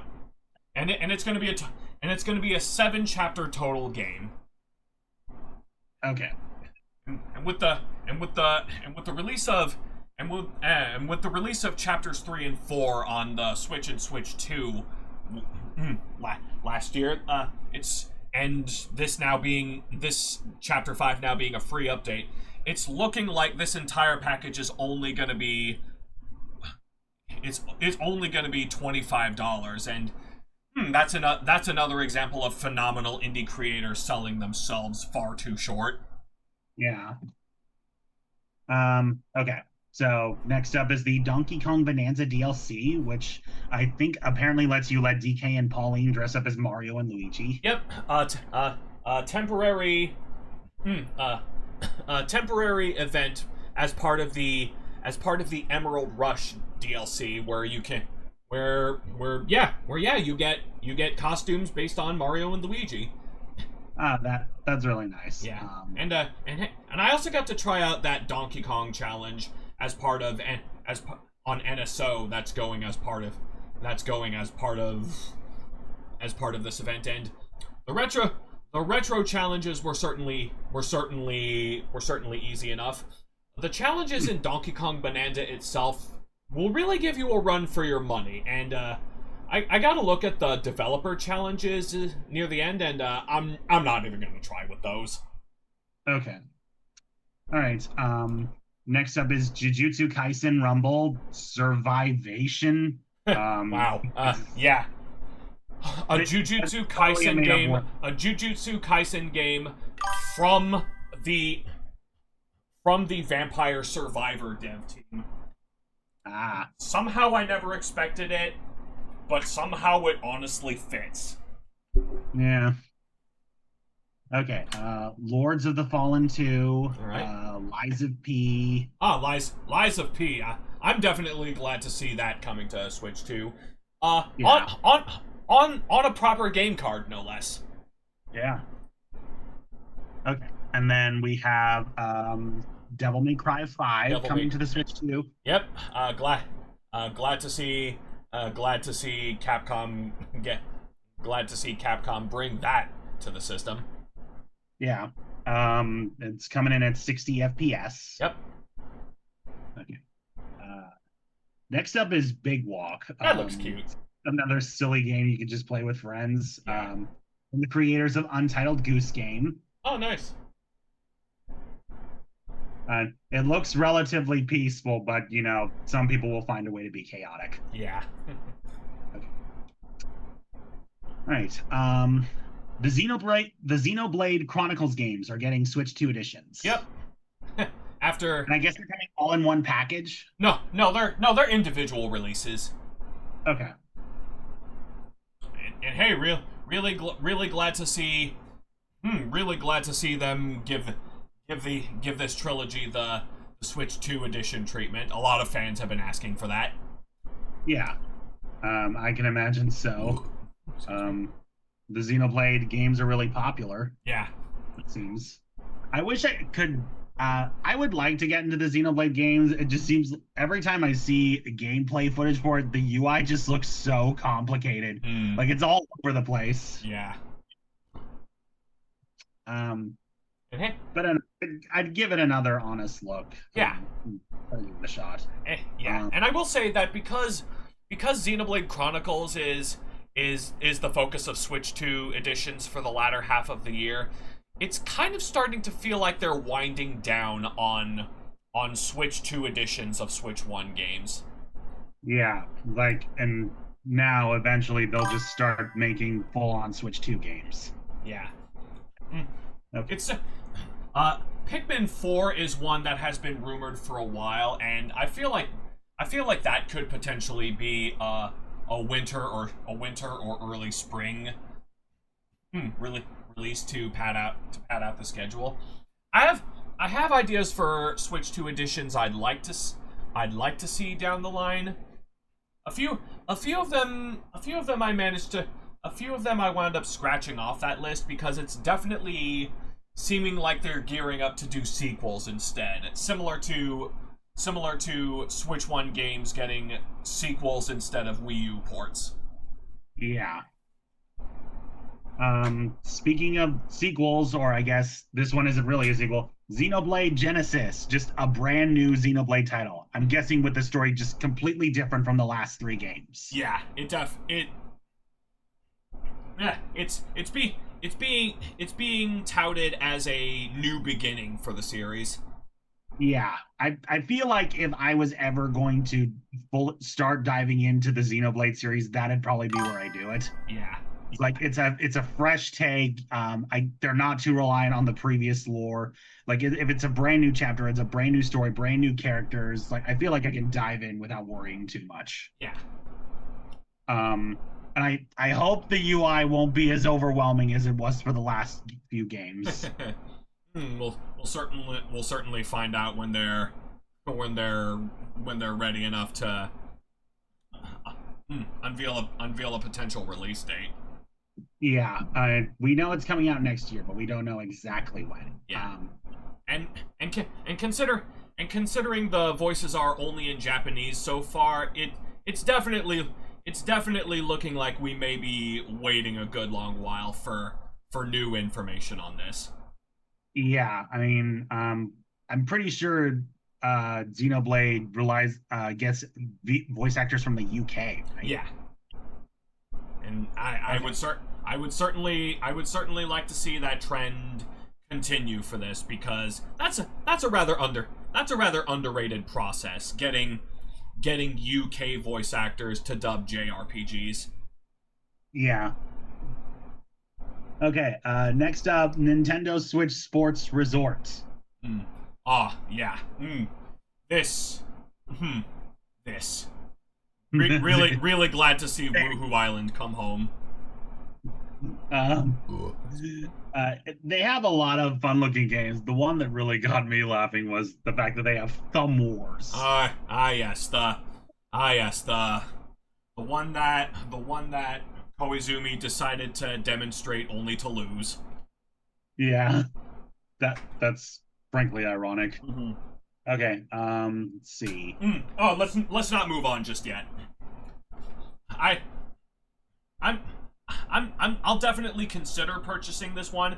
I will need to learn more about it before I make a decision on that, because the first Switch Sports was kind of like the Mario Sports that released on Switch 1, and that they were mostly kind of empty and relied heavily on online to update itself and fill out the roster, or even just get content in general.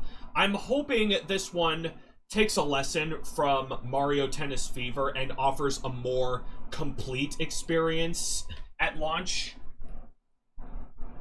I mean, it says in the description they have about like 12 sports: boxing, table tennis, archery, normal tennis, Oh yeah, volleyball, bowling, skateboarding, power cruising, prop plane. Yeah, Um, I'm.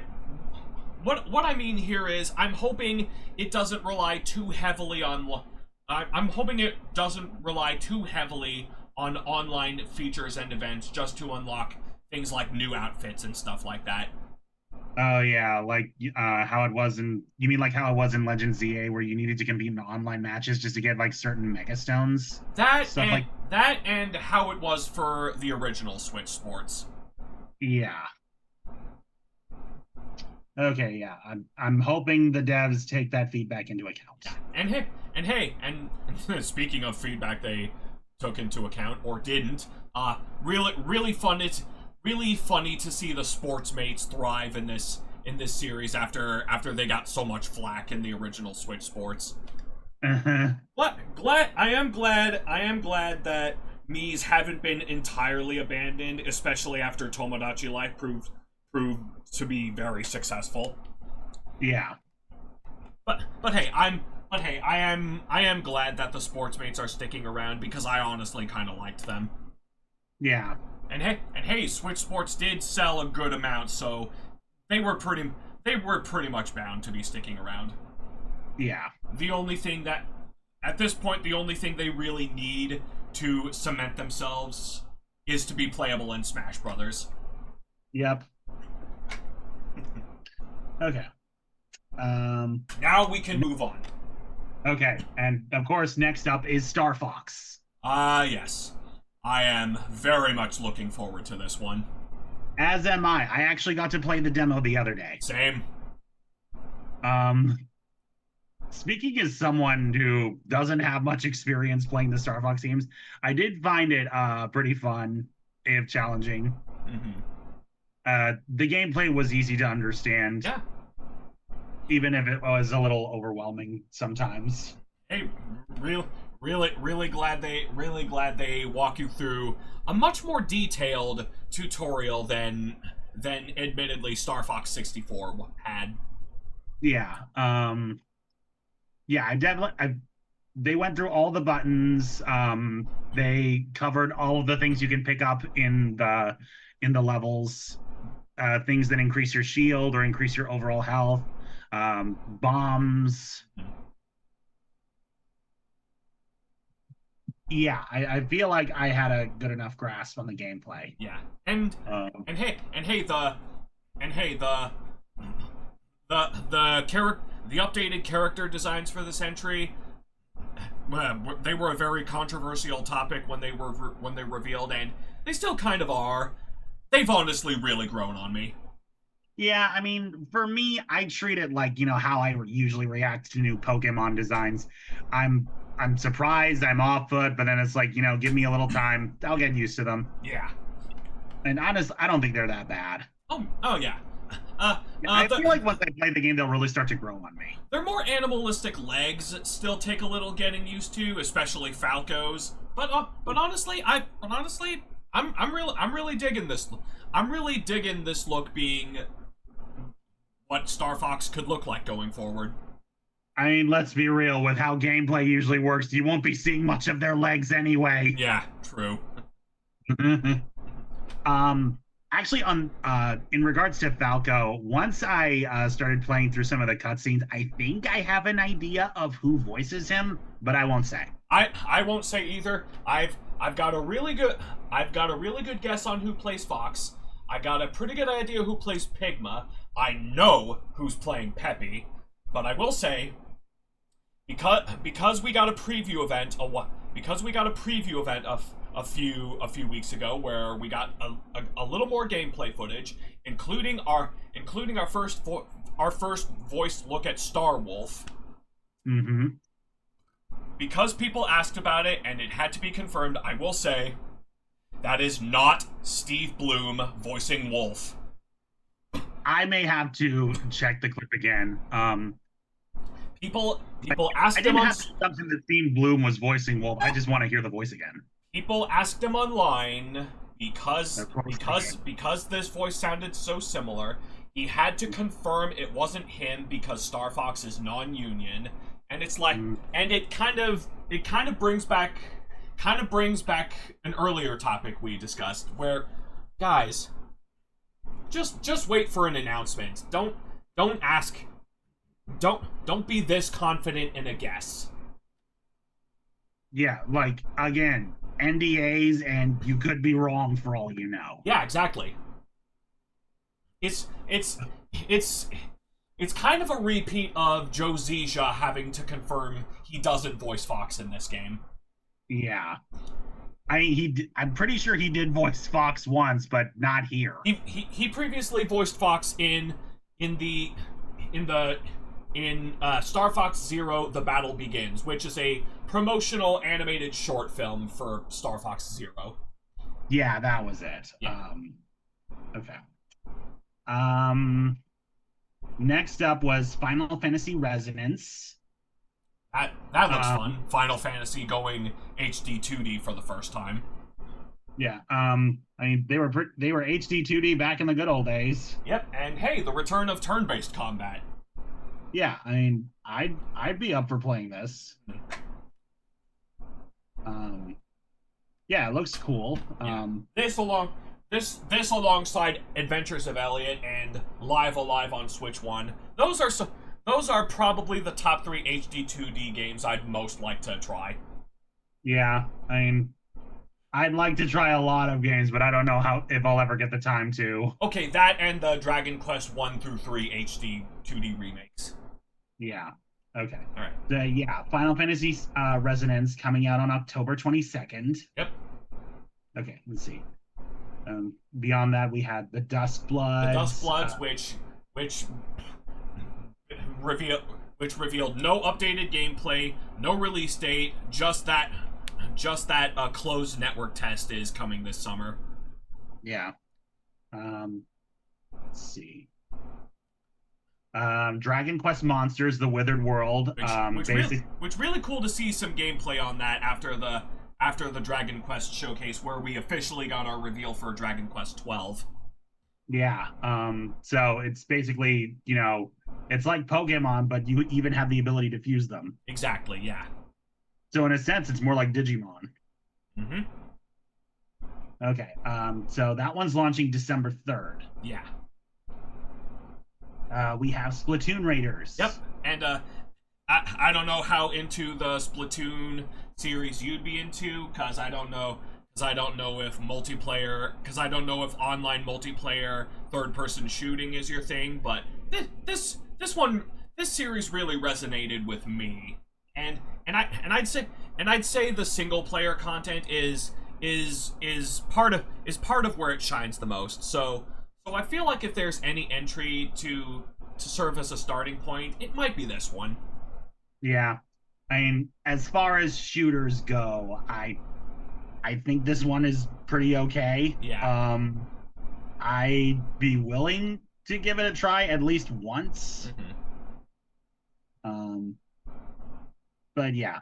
Looking forward to learning more in that direct on the 30th. Yep. And it's actually set for release next month, July 23rd. Yep. I've already got my pre-order set on the eShop. Glad that, like Star Fox, this is 60 physical, 50 digital. Oh yeah, Star Fox it's at a really good price. Honestly. Oh yeah. Okay. After that is Minecraft. Officially coming to Switch 2 with the ability to transfer save data, which is awesome. Yeah, with good enhanced visuals, nice lighting and shadow to it. Yep. Okay. We have Warhammer 4000, Space Marine 2. Yep. Okay. I mean, anything we want to say on that? Not really. Okay. There's Sega showing up for the Nintendo Direct, I guess. Okay. Anyway, next, Kingdom Hearts Collection 1 through 3, finally taken from online and now becoming as like a full game to the Switch 2. Officially coming natively to the Switch 2. The cloud versions are being delisted from the Switch. Suck it, cloud versions. And hey, 1.5 and 1.5 and 2.5 are also coming natively to Switch 1. Yeah, I remember people were just so hyped when the cloud versions got delisted. Like, could it be? Could it be? Yeah. Is there hope? Oh, there is actually a demo for the Kingdom Hearts 3 and Remind game. Yep. Nintendo Switch 2 now. Yep. Great way to try before you buy. Yeah. And who? And the full game comes out on Nintendo Switch 2 on October 8th. And hey, this is like the Final Fantasy VII Remake trilogy. This is probably one of the few games that actually justifies being a game key card. It's so dang big. Yeah, I can imagine with how many titles included in this one. Yeah. It's like 8 to 9 games total. Right. That's insane. Yeah, and I will say, I hope I'm really annoyed that the box art has Gen AI, has even more Gen AI shenaniganry involved. So I'm really hoping they correct this mistake by the time this collection releases. Otherwise, just get it digitally. Yeah. I heard about that. I heard AI was involved somewhere in this, but why does Donald have 4 fingers on one hand? I can't. I honestly hadn't taken a good look at the box art, to be honest, but wow. Like it's a hot topic where the waters get even muddier the more you look into it. Oh my goodness. Okay. Well, Kingdom Hearts Collection 1 through 3, big surprise on the Switch 2. But here's an even bigger surprise. We actually saw Kingdom Hearts 4 at the Nintendo Direct of all places. Right? Oh wow. Who would have guessed that this would be where we get our first real update on the game since its reveal? Yeah, like, this was the last thing anyone was expecting, and now all the Kingdom Hearts heads are just analyzing this trailer like crazy. Yep. But based on what they said in the trailer, it sounds like Sora brought the Heartless to this new world. That sounds about right. Trouble tends to follow him wherever he goes. Oh, so he better be real friendly in this one. But yeah, so we got a lot of footage. It still looks rough. Like, when we saw the actual gameplay segments, I didn't see like shadows under Sora when he was moving around in the air. Yeah. So I guess things are still being worked out a bit. So yeah, which makes the rumor that this is releasing in 2027 feel very confident. I can honestly see this being a 2028 game at the least. Yeah, like 2027, maybe November if we're being generous. Yeah. But yeah, it was still an honest shocker. Obviously we got no hint of a release date. The only big thing to note was that they announced that it was coming to Switch 2 upon release. Yep. I think it's pretty safe to say that Sora coming to Smash Brothers pretty much made Disney and Square Enix all the more confident in making Kingdom Hearts an all-platform series. Yeah, I mean, cross your fingers we may get to see more, or they may talk about it more at like D23 or Tokyo Game Show later this year. I'll certainly keep those fingers crossed. Yeah, I mean, let's not hold our breath, but let's keep up the hope. Yeah. But yeah, ultimately a big surprise. Probably the last thing anyone was expecting. Probably the thing that made the Nintendo Direct take away the win in a lot of gamers' eyes. Yeah, pretty much. And if it wasn't that, it was probably this next one, the official reveal of the Ocarina of Time remake for Legend of Zelda. Oh yeah. It's basically just a recreation of the open. It's basically just a recreation of the opening scene, and there's no official date yet. It's just coming this year, but it that was definitely a reveal that has been manifested into existence for years. So to see this finally realized was definitely cathartic for a lot of Nintendo fans. Yeah, I mean, if it was all but certain, it's always just nice to get that confirmation. Yeah. And in the end, all we really saw was an image of Link sleeping on a rock. Yeah. But that was about it. More like a bed made of hay. Yeah. But yeah, let's see. Let's see.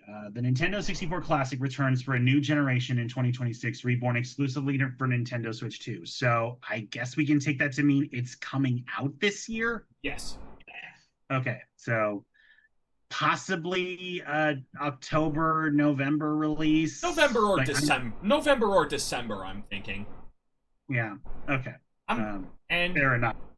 And a lot of people are hoping, and a lot of people, myself included, are hoping we'll get some sort of Zelda 40th anniversary direct before September to officially unveil proper gameplay footage for this. I'll cross fingers. I don't know how likely that is, but certainly see. Yeah. Okay. And with that, that's pretty much all the gaming news. Yep. We went on for like a full 2 hours with this one. Right. But yeah, I feel like for me personally, out of all the announcements, well, I mean, I don't want to say one show was better than the others. Like each one had things I found interesting or that I truly enjoyed and was looking forward to. Yeah. Yeah, it's, everyone did their best is what I'll say. Everyone, you did a good job. Yeah. Although I do have to agree that overall the presentations and the order of things was a bit messy. Yeah, a little. Here and there. Uh-huh. I know, you mentioned that there were all sorts of spoilers and links for the Nintendo Direct, so... Oh boy, that's yeah. probably... I will say if this is something we have to worry about for the September Direct, then Nate the Hate has to go. Yeah.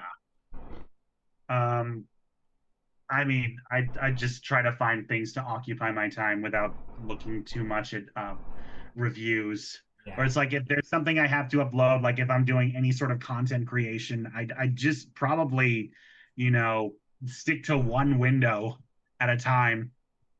Yeah. Or there's got to be some way to filter out those kinds of leaks and rumors from timelines on social media. Yeah, I agree. Hopefully this kind of thing can be better managed in the future. Yeah, I mean, let's hope so, because this kind of thing can just take the wind out of the sails for a lot of people. Yeah, like you see something you want, like I guess I kind of feel it is similar to the phenomenon of seeing a movie in theaters versus just seeing it on streaming or maybe just reading a summary of it. Like, there's just an experience factor to it that's kind of lost if you go at it a certain way, as opposed to the other. Speaking of which, really glad the internet has been cool about not spoiling the Amazing Digital Circus finale so far. Yeah, I'm kind of shocked, especially with what happened earlier in regards to the Amazing Digital Circus. Gooseworks deserved so much better in the build-up, and she got exactly what she deserved with the film's premiere. Yeah. Okay. Any other topics you might want to cover up before we decide to wrap it up? I will say, I think the last topic I want to cover is I did kind of go into the Nintendo Direct hoping to see some kind of update on Smash Brothers because the first 2 years of a Nintendo console's life usually has some kind of info on Smash Brothers attached to it, and well, because we didn't see anything here, I figured maybe we'd get a reveal for a title for 2027.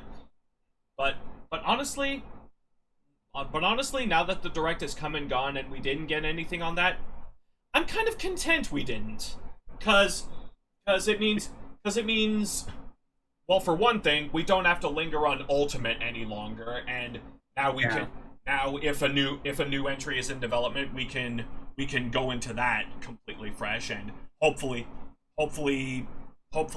with feedback from Ultimate taken into account. And not only that, I feel like Sakurai could take lessons from Kirby Air Riders into account going into a new Smash Brothers. Like for example, the My Machine feature could be applied to make custom palette swaps for every playable fighter. Yeah. That's at least one idea I'd like to see. And furthermore, by waiting longer for a new Smash Brothers than one usually would at the beginning of a console's life, there's definitely more of an opportunity to represent the overall Switch generation, as well as the first few years of the Switch 2. Like, we could see the Sportsmates as playable, we could see a Gen 9 and Gen 10 Pokemon. We could officially see Bandana Waddle Dee become playable as a representation of Kirby and the Forgotten Land, maybe. Yeah. I don't know. Maybe they're just waiting until possibly more Switch 2 representation is available. That's certainly a possibility. Or I mean, if they were going to reveal something for the a Smash Brothers for this year, is it possible we'd see some kind of additional direct later on in, maybe September or October? It is tradition. Well, it is tradition at this point that the third major Nintendo Direct of any given year is in September. So it's certainly possible we could see something then, but I'm not gonna try to hope for it. I'm just gonna look forward to what they have to reveal for the first few months of for the rest of this year and the first few months of the next year. Okay. All right. Yeah, I mean, you were hoping for Smash Brothers, I was hoping for Sly Cooper. Guess we're both waiting on still. Yeah. But hey, if we could see Kingdom Hearts 4 at a direct, I feel like anything's possible. I agree. Yeah, okay. So, I think that's about it for this one. I think so too. Okay. Yeah, so I'll talk to you the next time any sort of gaming news comes up, and we'll go from there. Oh yeah. Okay. All right. Have a good evening. Yep. And where can people find you on social media? Okay, you can find me on Blue Sky at jpepchaos.bluesky.social or jpep of Kingdom Chaos. I need to workshop that. Gotcha. I don't know. I feel like if I was gonna put on a streamer profile, I don't know if it'd be that, or if it's my usual Chaos 97X. Like, okay, no, I definitely have to workshop this. Well, you can figure it out as you go along. Yeah. Okay. So yeah, basically you can find me on Blue Sky, jpchaos at .bluesky.social. Yeah. Okay. So that would be it.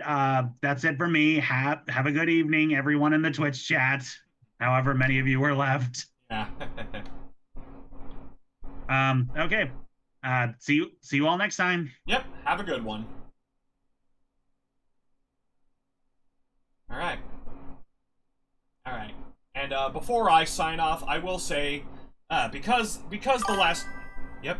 Catch you later, Morrow Strike. I will say before I sign off, because the last few weeks have been a little hectic for me, I'm gonna play it safe with upcoming streams for the next few weeks for the rest of this month, because I don't want to get everyone's hopes up and bail at the last minute because I'm either not feeling it or having a rough day.